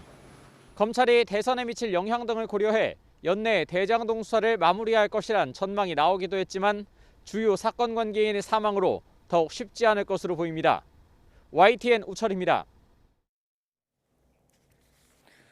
네, 국민의힘 김은혜 선대위 대변인은 민주당 이재명 후보가 고 김문기 성남도시개발공사처장을 성남시장 재직 때는 몰랐다는 발언이 거짓말이라며 해명을 요구했습니다. 김은혜 대변인은 사진 2장을 공개하며 이재명 후보는 지난 2009년 성남정책연구원 주최 세미나에 고인을 초청해 토론했고 지난 2015년 성남시장 시절에는 호주 뉴질랜드 방문 때 고인의 밀착 수행을 받았다고 지적했습니다. 김 대변인은 고인이 대장동 화천대유 선정을 직접 도맡았고 성남시장에게 가장 충실했던 평범한 가장이었다며 분리하면 힘없는 부하를 모른 척하는 리더를 국민이 선택할 수 있겠냐고 되물었습니다. 그러면서 거짓을 말하는 자가 범인이고 불편한 기억을 삭제한다고 대장동 진실이 묻힐 수는 없다며 특검을 해야 할 분명한 이유가 생겼다고 강조했습니다. 여야가 대장동 특검과 관련해 회동했지만 수사 대상과 특검 초청 방식 등을 놓고 입장차만 확인했을 뿐 전혀 의견 접근을 이루지 못했습니다. 민주당 측은 특검 수사 대상에 대장동 사건뿐 아니라 국민의힘 윤석열 후보 본인과 가족 의혹을 포함해야 한다고 말했고 국민의힘 측은 수사 대상을 민주당 이재명 후보로 특정해야 한다고 주장했습니다. 또 민주당은 특검 초천위원회가 후보자 2명을 추천하면 대통령이 1명을 임명하는 상설특검을, 국민의힘은 별도 특검법으로 특검을 임명하는 일반 특검을 제안했습니다. 한 부대표는 회동 후 기자들에게 국민의힘이 특검을 정치 목적에 활용하려고 한다고 비판했고 추 원내수석 부대표는 민주당이 삼라만상을 특검하자면서 실제로는 특검을 하지 않겠다는 이중 플레이를 하고 있다고 지적했습니다. 네, 김문기 처장의 유족은 공사에서 모든 책임을 김 처장에게 뒤집어 씌우려 한다고 주장했습니다. 또 김 처장은 실무자로서 일한 것밖에 없는데 검찰과 경찰은 윗선 수사는 하지 않고 결정권 없는 실무자만 압박했다고 목소리를 높였습니다. 직접 들어보겠습니다. 업무 영역이 아닌 부분까지 하지 않았느냐 그런 질문과 그다음에 그런 거를 들었던 것 같아요. 그쪽에서도 보면은 물어볼 사람이 없는 거죠. 얘기하면 지금 현재 실무자인 딱 한 명밖에 없으니까 제발 실무자들 힘없고 결정권 없는 실무자들에게 조사와 강압을 해서 아니면 회사에서도 보호커녕 변호사 아니 그걸 고소하겠다 고소해서 또한 회사를 일한 사람을 또 손해배상 청구까지 하겠다 그렇게 한 거에 대한 거는 너무 안 된 방법이 아니었나. 서울의 도봉 면허 시험장이 경기도 의정부시로 이전합니다. 대신 그 자리에는 바이오 메디컬 복합단지가 조성될 예정입니다. 보도에 김종균 기자입니다. 서울 도봉 운전 면허 시험장 이전 사업이 시동을 걸었습니다. 6만 7천 제곱미터 규모의 도봉 면허 시험장은 의정부시 장암동으로 이전합니다. 대신 서울시와 노원구는 장암동 일대 주민 편익시설 조성을 위해 500억 원을 지원합니다. 또한 서울시가 보유한 의정부시 장암역 환승주차장 지분 약 60%를 의정부시에 매각해 환승주차장을 개발할 수 있도록 협력하기로 했습니다. 도봉 면허 시험장 이전 지원 협약이 앞으로 수도권 동북부의 동반 성장과 상생 발전을 위한 촉매제가 될 것이라고 확신하고 서울시는 수락 리버시티 1, 2단지의 행정구역 조정도 원활하게 이뤄지도록 관련법 등에 따라 협력할 방침입니다. 이 아파트는 전체 4단지 중 1, 2단지는 의정부, 3, 4단지는 서울시에 속해 있어 행정구역 조정 요구가 컸습니다. 인근 창동 차량기지도 2025년까지 남양주로 이전한다는 목표를 세우고 사업을 추진 중입니다. 다행히 중간에 우리 서울시에서 차량기지를 경기도 남양주시 진접으로 이전을 결정을 하고 현재 한참 공사가 진행 중입니다. 서울시는 도봉 면허시험장과 창동 차량기지가 이전한 부지에는 대형 병원과 글로벌 제약사, 연구기관 등을 유치해 세계적 수준의 바이오메디칼 복합단지를 조성할 계획입니다. YTN 김유길입니다. 오늘까지 큰 추위는 없겠습니다. 어제와 비슷한 기온이 예상되는데요. 현재 서울 기온은 영하 1도 선으로 다소 쌀쌀하고요. 낮 기온은 10도 안팎까지 크게 올라서 일교차가 벌어지겠습니다. 오늘 하늘 표정은 전국에서 맑게 드러나겠습니다. 다만 오전 동안 서쪽 지역 곳곳에 공기가 탁하겠고 오후에는 대부분 보통 수준을 회복하겠습니다. 현재 기온은 이맘때 겨울과 비슷합니다. 춘천이 영하 6.2도, 서울은 영하 1.2도를 나타내고 있습니다. 한낮에는 비교적 온화하겠습니다. 서울 낮 기온은 7도, 대전은 10도, 부산 14도까지 오르겠습니다. 내일은 경기 일부와 강원, 제주도에 비나 눈이 내리겠습니다. 특히 강원도에는 최고 20cm의 폭설이 쏟아지겠는데요. 여기에 내일 오후부터는 본격적으로 강한 한기가 밀려오겠습니다. 성탄절인 토요일과 휴일에는 이번 겨울 들어 가장 추운 날이 찾아오겠고요. 찬바람의 체감 온도는 영하 20도 선까지 곤두박질하겠습니다. 추위 대비 잘해주시기 바랍니다. 지금까지 날씨 정보였습니다.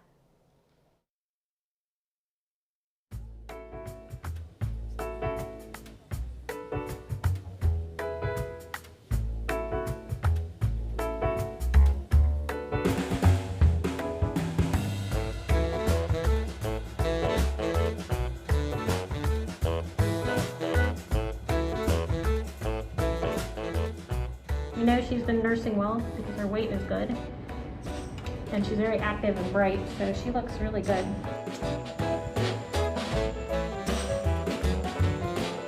I'd say she's like baseball size. When she was born, she was ping pong ball size.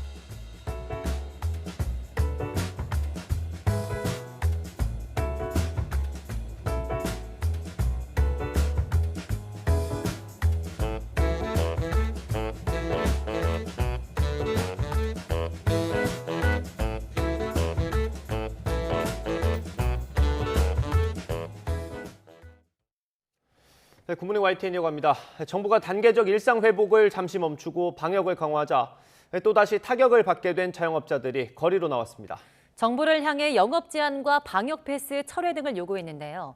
집회 참가 인원이 제한되면서 곳곳에서 승강기가 빚어지기도 했습니다. 김혜린 기자입니다. 점심시간, 평소라면 직장인으로 분벼야 할 고깃집이 텅 비었습니다. 지난 주말 사회적 거리 두기가 재개되며 재현된 풍경입니다. 단계적 일상회복 시행으로 하루 600만 원까지 올랐던 매출은 또다시 100만 원대로 뚝 떨어졌습니다. 위중증 환자를 관리할 수 있는 병상 확보를 자기네들이 못했는데 그 방역 실패의 책임을 자영업자들한테 다시 떠넘기고 있다는 거죠. 그동안 실패했던 확진자 수 위주의 거리 두기를 하고 있잖아요. 거리두기 재개에 분노한 자영업자들이 결국 거리로 나섰습니다. 부상 없는 영업 제한 철폐하라! 이들은 정부가 오락가락 방역 정책으로 확진자 급증을 자초하고도 책임을 자영업자들에게 떠넘기고 있다고 비판했습니다. 집합 금지와 시간 제한, 인원 제한으로 저희 손실액은 이제 누적될 만큼 누적이 됐습니다. 지원을 받아도 시원찮은데 이 와중에 우리의 백신 패스로 인한 처벌 조항만 늘고 있습니다. 또 정부가 사회적 거리두기로 인한 손실을 100% 보상하기는커녕 5인 미만 사업장으로 근로기준법 확대를 추진하며 소상공인들의 목을 죄고 있다고 비판했습니다. 빨리 코로나를 종식시키고자 한마음으로 앞장서서 방역 대책을 적극 지지하였습니다. 그러나 경험해보지 못한 가장 큰 어려움을 갖고 있는 소상공인에 대해 5인 미만 근로기준법 적용한 것이 그 대가입니까? 방역 지침에 따라 이번 집회 인원은 299명으로 제한됐습니다. 하지만 허용 인원을 넘어서 참여하려는 자영업자들이 집회 장소에 모이면서 곳곳에서 경찰과 승강이를 벌이기도 했습니다. 자영업자 가지고 있는 정치 방역 중단하라! 자영업자들은 사회적 거리두기 재개에 반발해 다음 주쯤 전국적인 집단 휴업에 돌입하는 방안을 두고도 찬반 투표를 진행하고 있습니다. YTN 김혜린입니다. 강화된 사회적 거리두기를 시행한 지 닷새째인 어제도 전국에서 확진자가 속출했습니다. 어제 0시부터 밤 9시까지 전국 17개 시도에서 확인된 코로나19 확진자는 모두 5,308명으로 집계됐습니다. 전날 같은 시간보다 1,141명이 적고 일주일 전보다도 1,256명이 적습니다. 수도권이 3,722명으로 70.1%였고 비수도권은 1,586명으로 29.9%를 차지했습니다. 이에 따라 오늘 0시 기준으로 발표될 신규 확진자 수는 6,000명대에 달할 것으로 예상됩니다. 오미크론 변이가 국내에서 확산하고 있습니다. 대구에서도 첫 확진자가 나왔습니다. 앞서 오미크론 감염 사례가 잇따라 확인된 전남과 전북 그리고 광주광역시의 역학조사에서는 일부 확진자 사이에 연결고리가 확인됐습니다. 허성준 기자입니다. 대구 수성구에 거주하는 40대 남성 A씨가 오미크론 변이에 감염된 것으로 확인됐습니다. 대구에서 오미크론 변이 감염이 확인된 첫 사례입니다.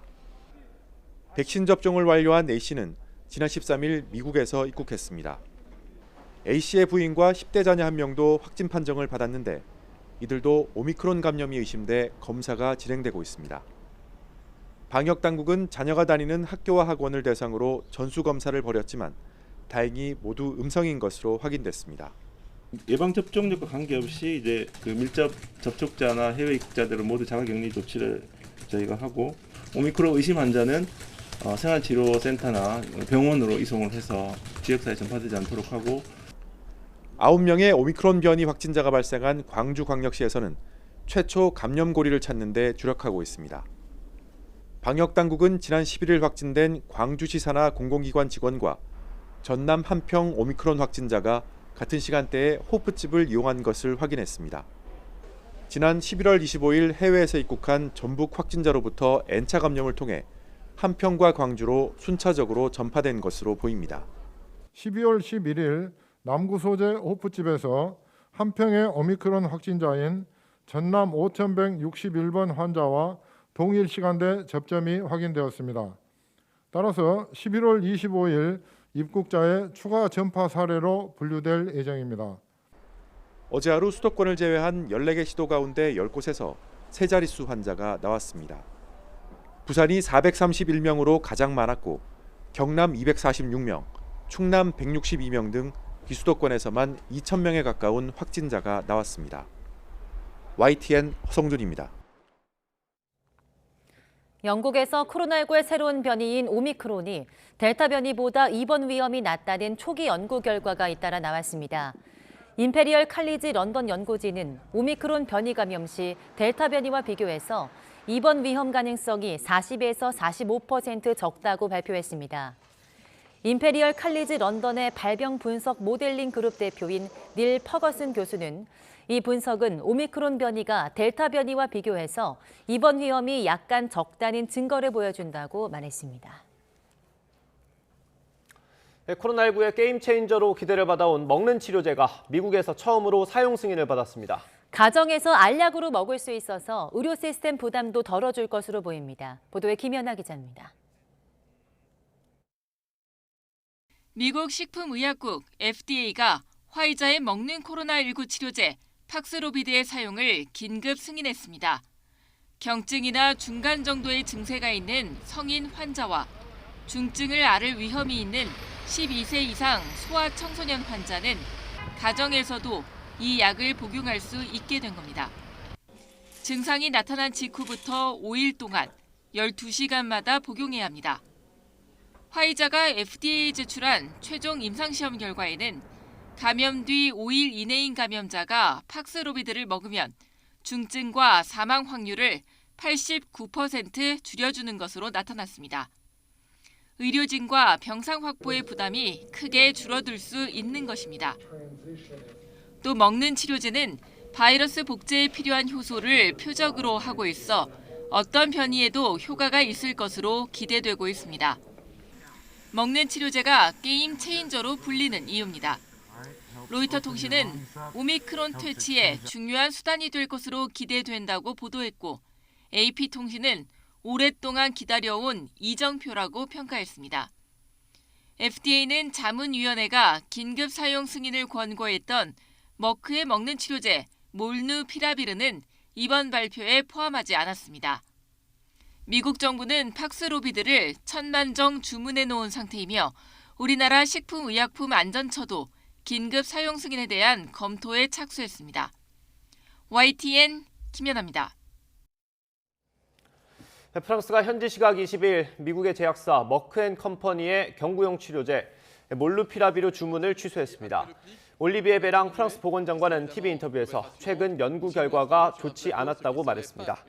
지난달 미국 식품의약국 FDA가 긴급 사용 승인 결정에 앞서 공개한 사전 검토 자료를 보면 머크사는 코로나19 환자 입원 가능성을 낮추는 효과를 50%에서 30%로 하향 조정했습니다. 베랑 장관은 대신 화이자 치료제를 구매했으며 내년 1월 말까지 받기를 희망한다고 말했습니다. 이스라엘이 고령자와 의료진에게 코로나19 백신 4차 접종을 권고한 데 이어서 카를 라우터바우 독일 보건장관도 4차 접종이 필요하다는 견해를 밝혔습니다. 라우터바우 장관은 기자회견에서 학자로서의 개인 견해임을 전제로 백신 접종 효과가 지속적이지 않을 수 있고 오미크론이 확산되고 있는 만큼 4차 접종이 필요하다고 말했습니다. 또 오미크론으로 인한 신규 확진자를 줄이고 중증 환자 발생을 막으려면 공격적으로 추가 접종을 해야 한다고 강조했습니다. 다른 나라에서 입국한 사람이 공항에서 집에 갈 때는 자기 승용차나 전용 대중교통이 아니면 운전자와 기사 사이에 칸막이가 있는 방역 택시를 타야 합니다. 그런데 지자체별로 제각각 관리하다 보니 현황 파악이 체계적으로 되지 않아서 길게는 5시간씩 길에서 기다리는 경우도 있습니다. 이준엽 기자가 취재했습니다. 지난 18일 몽골에서 입국한 이승준 씨. 집에 돌아가려면 자가 차량이나 해외 입국자 전용 대중교통 또는 방역 택시를 타야 했습니다. 불가피하게 택시를 선택했지만 아무리 기다려도 오지 않았습니다. 저는 이제 짐이 좀 많아가지고 버스나 기차는 이용을 못했고 제가 마지막까지 기다린 게 11시 20분이었는데 지금 택시가 없다. 그리고 이제 자기가 다시 한번 택시기사들한테 전화를 해서 물어보시겠다고 한 이후에 함께 입국한 사람은 40여 명, 짧게는 1시간, 길게는 5시간씩 기다려야 했고 이 씨는 거의 마지막에야 귀가할 수 있었습니다. 저녁 시간대에 입국자가 몰리고 폭설까지 쏟아지면서 방역 택시가 더욱 부족해진 겁니다. 해외 입국자들이 이용하는 방역 택시입니다. 운전기사에게 비말이 튀지 않게 가림막이 설치돼 있고 운행 전후로 자리를 소독합니다.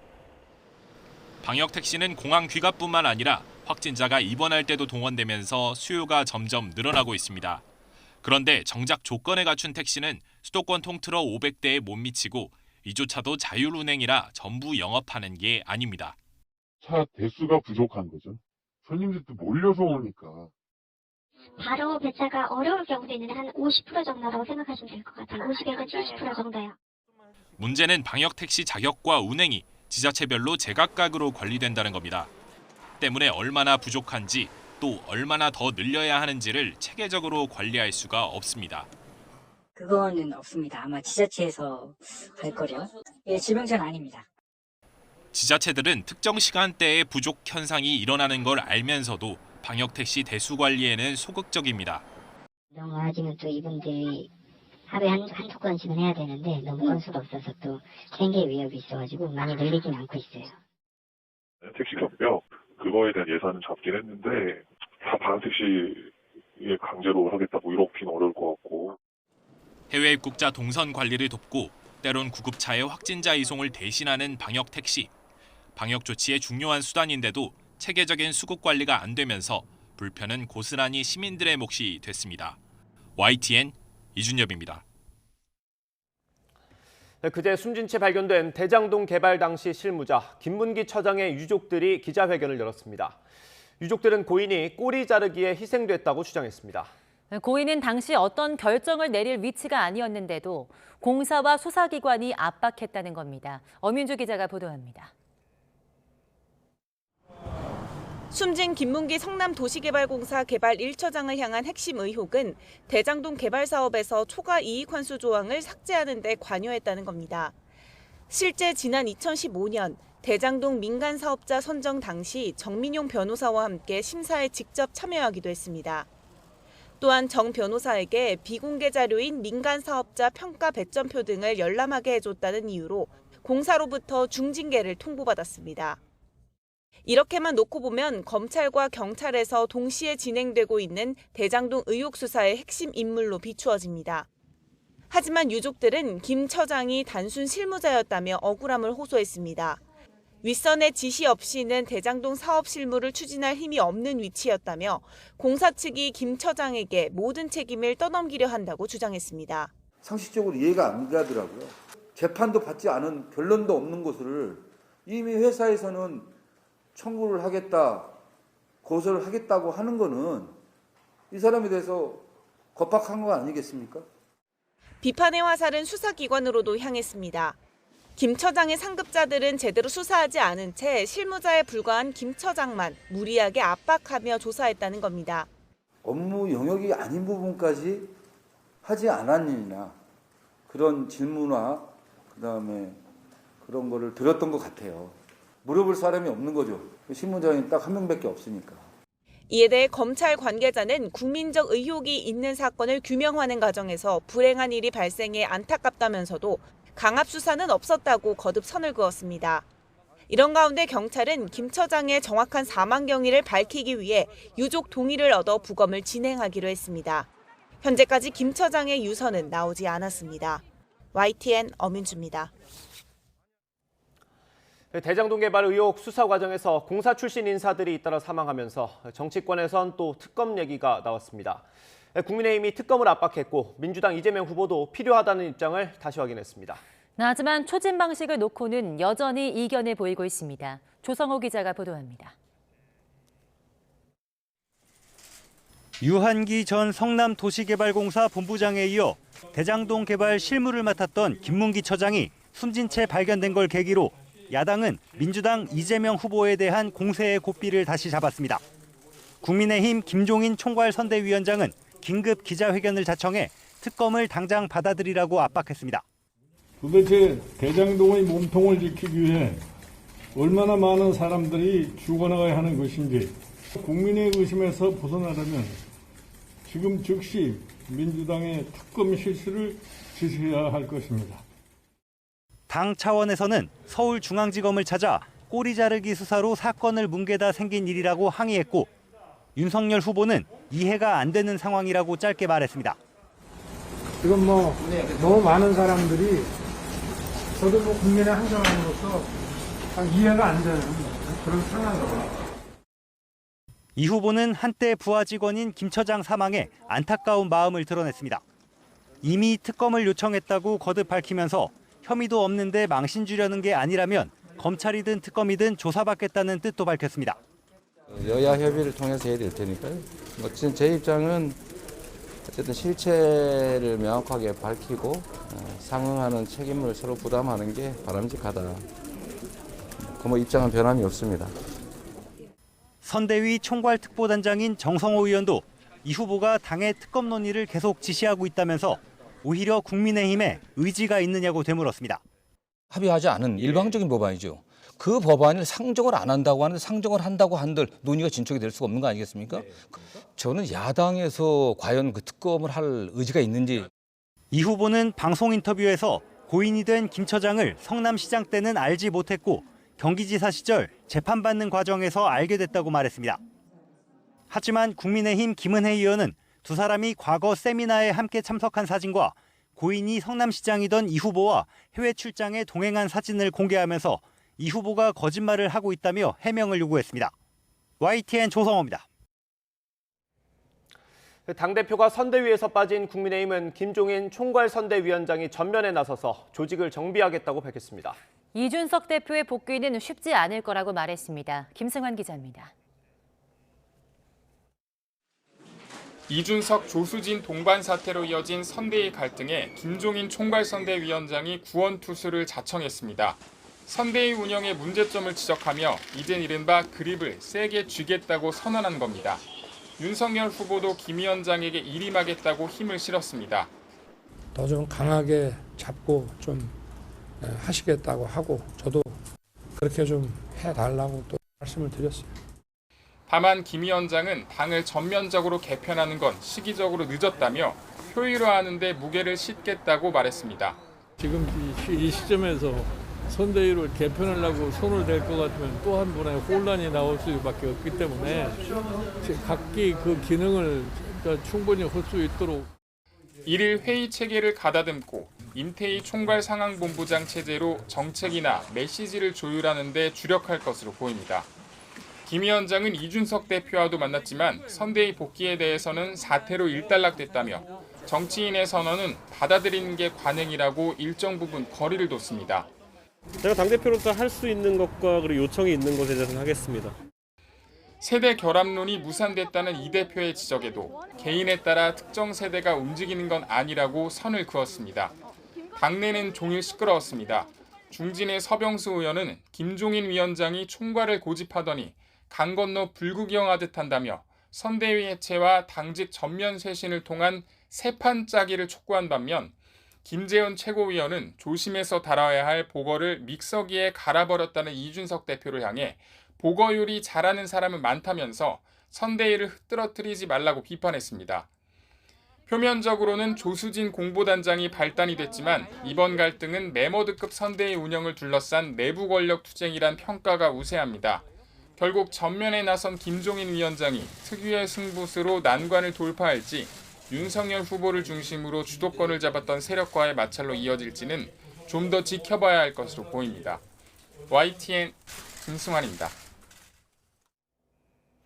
네, 서울 노원구의 대형 목욕탕에서 불이 나 손님 수십 명이 긴급 대피했습니다.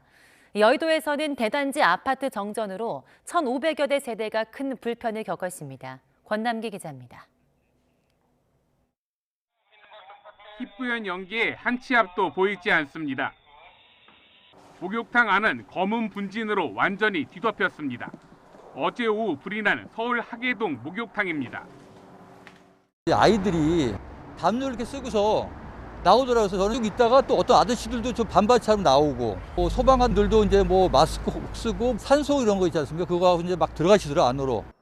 불이 시작된 목욕탕 입구입니다. 화재 이후 4시간이 넘었지만 아직도 매캐한 연기가 곳곳에 남아 있습니다. 건물 지하에 있던 40여 명이 긴급 대피했고 5명이 연기를 마셔 병원으로 옮겨졌습니다. 경찰과 소방당국은 지하 3층 사우나 천장에서 불이 시작된 것으로 보고 합동 감식할 예정입니다. 공장 화재도 이어졌습니다. 어젯밤 경기 하남의 종자 발화기계 생산 공장에서 불이 나 건물 1개 동이 전소됐습니다. 폭발음이 생겨가지고 창문을 열어서 이렇게 촬영한 부분이에요. 불길은 삽시간에 진행돼가지고 소방당국은 공장 안 사무실에서 불이 시작된 것으로 보고 있습니다. 서울 영등포 신세계백화점에선 지하 4층 변전실에 불이 났습니다. 전기 공사를 하던 50대가 화상을 입었는데 소방당국은 합선 때문에 불이 시작됐을 가능성을 조사하고 있습니다. 어제 저녁 서울 여의도 시범 아파트에선 2시간 동안 전기 공급이 끊겨 주민들이 엘리베이터에 갇히는 등 1,500여 세대가 불편을 겪었습니다. 한전 측은 아파트 구내 변압기 고장 때문에 정전이 된 것으로 보인다고 설명했습니다. YTN 권난기입니다.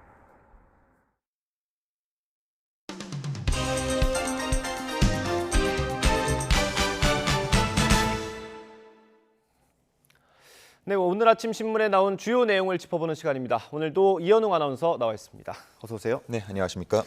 네, 오늘 아침 신문 어떤 내용들이 많던가요? 우선 선대위 떠난 이준석 대표 이야기를 포함해서 정치권 얘기들 많이 있었고요. 예. 또 그제 숨진 채 발견된 김문기 성남도시개발공사 처장과 관련한 이야기들도 많았습니다. 예.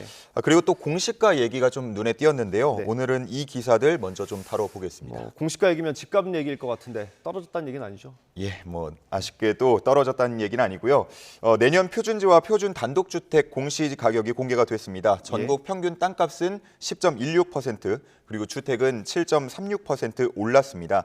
오늘부터 소유자 열람이 가능하고요. 20일 동안 의견 청취 기간을 진행을 합니다. 여러 신문에서 이 내용을 좀 다루고 있는데요. 비교적 강한 표현을 쓴 조선일보와 한국일보를 살펴보겠습니다. 조선일보는 보유세 펀치, 그리고 한국일보는 보유세 쇼크라는 얘기를 썼고요. 여기서 보면 다 앞에 또라는 얘기가 붙었는데 또라는 표현을 붙인 거는 표준지 공시지가가 올해 10.35%에 이어서 2년 연속 두 자릿수 상승률을 기록했기 때문입니다. 알려진 것처럼 공시가격은 재산세라던가 종부세뿐만 아니고요. 건보료, 기초연금에도 영향을 미치게 되는데 이 때문에 주택 실수요자들이 부담이 더 커질 수 있다라는 우려까지 포함해서 소개하고 있습니다. 네, 그런데 당정이 최근에 보유세 부담을 낮추는 방안을 검토한다 이런 기사를 봤던 것 같은데 그런 발표도 있었습니까 혹시? 예, 한겨레 신문이 어제 열린 부동산 시장 점검 관계장관 회의에서 나온 이야기를 전했는데요. 이 자리에서 이제 홍 부총리가 서민과 중산층 1주택자의 세 부담 완화를 검토하고 있다 이렇게 말했습니다. 이는 앞서서 더불어민주당과 이재명 후보가 1주택 보유세 부담 완화를 요구한 상황에서 수용 의사를 처음 공식화한 것이다 이렇게 밝혔는데요. 1주택자더라도 고가주택에 대해서는 보유세 완화 대상에서 제외하겠다는 기재부 관계자의 이야기도 실려 있었습니다. 다만 여기서 말하는 고가주택이라는 것의 기준이라던가 아니면 구체적인 보유세 완화 방안은 정해지지 않았다고 했습니다. 그 앞서 신문 제목에도 나왔는데 이 보유세 강화 기조에서는 조금 물러난 걸로 볼 수 있는 겁니까? 네, 이 신문은 대선을 앞두고 여당의 요구에 빌려서 기존의 기조에서 다소 후퇴한 면이 있다라고 보고 있었고요. 다만 이재명 후보가 요구한 다주택자 양도세 중과 유예에 대해서는 홍 부총리가 시장 안정, 정책 일관성, 형평 문제 등을 고려해서 유예 불가 방침을 못 박았다고 전하고 있습니다.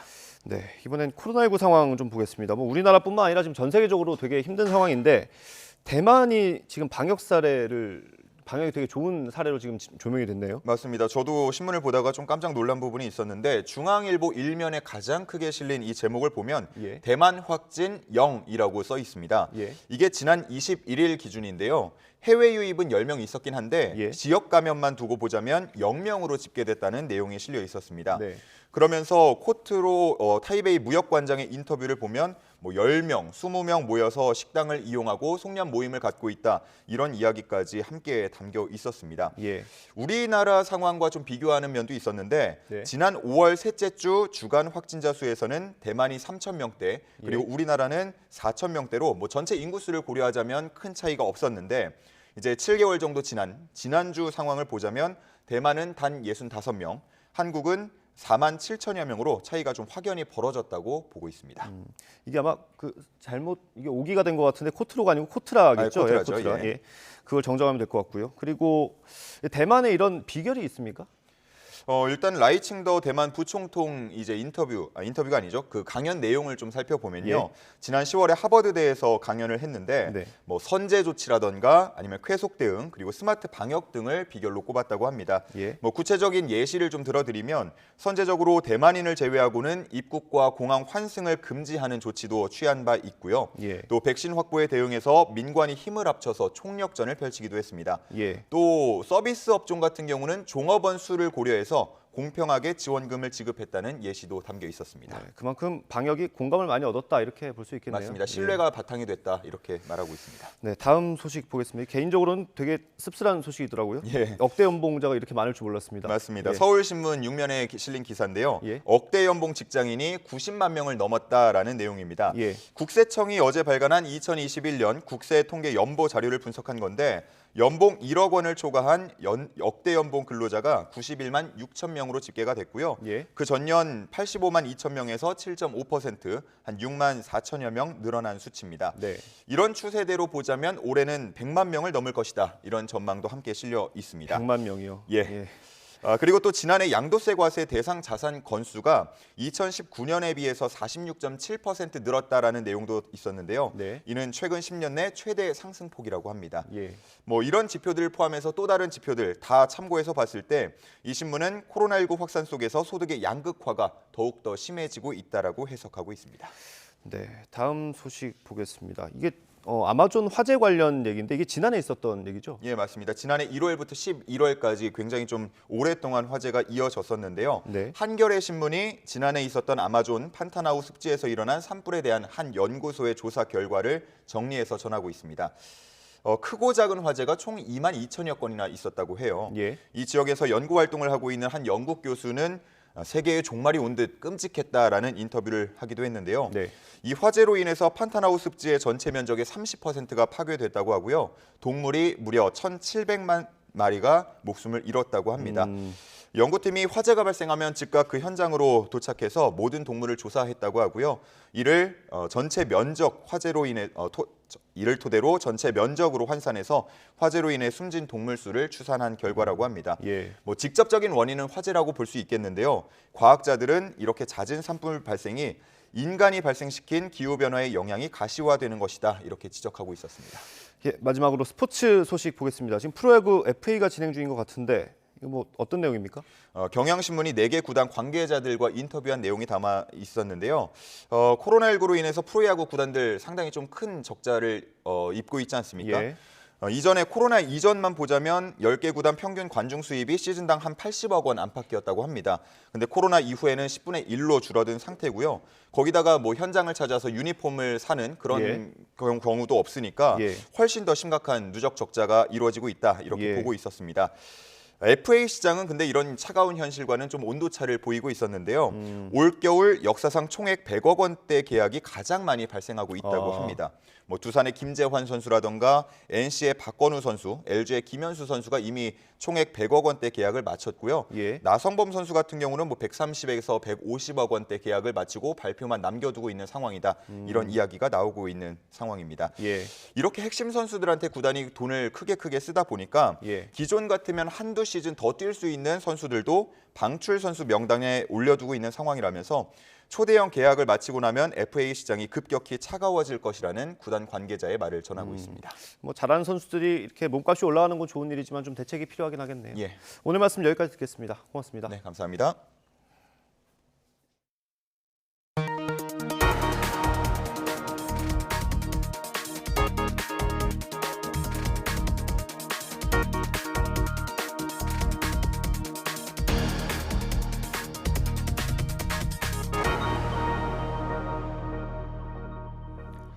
전쟁 위기감이 높아지는 우크라이나 사태 해결을 위해서 미국과 러시아가 다음 달 초에 협상을 시작합니다.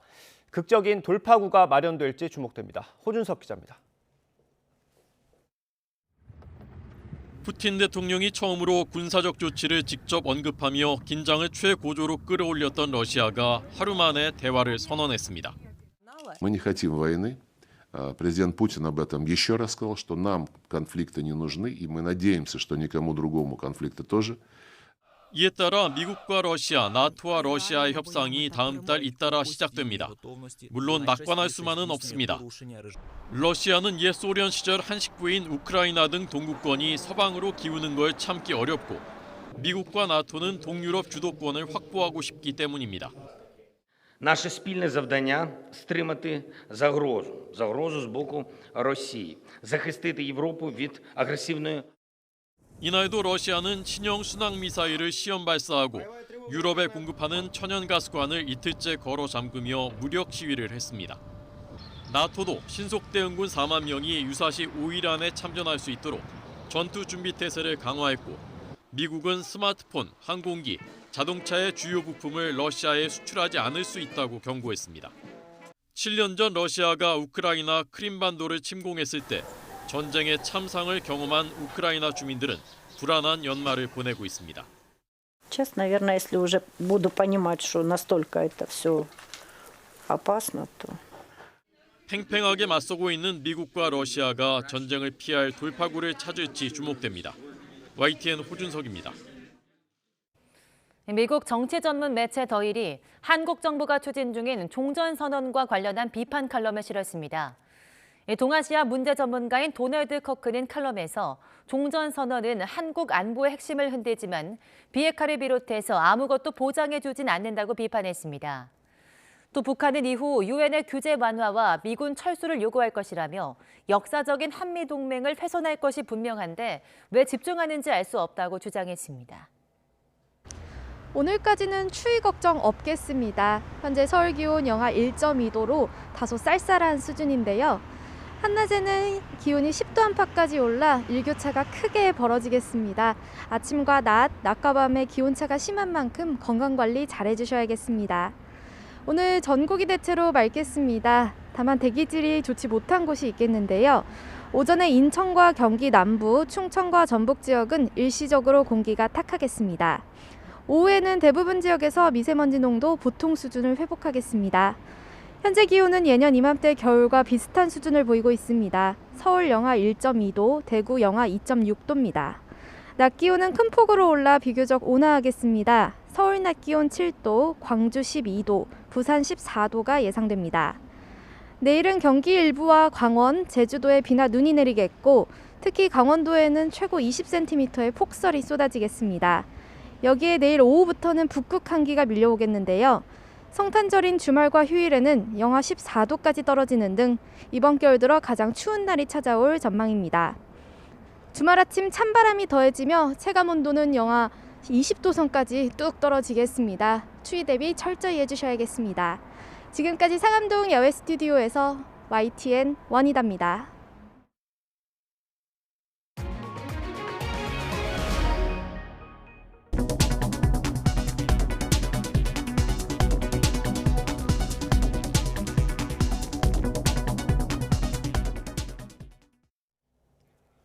네, 이상으로 굿모닝 YTN 마치겠습니다. 잠시 후 YTN 24가 이어집니다. 시청해주신 여러분 고맙습니다.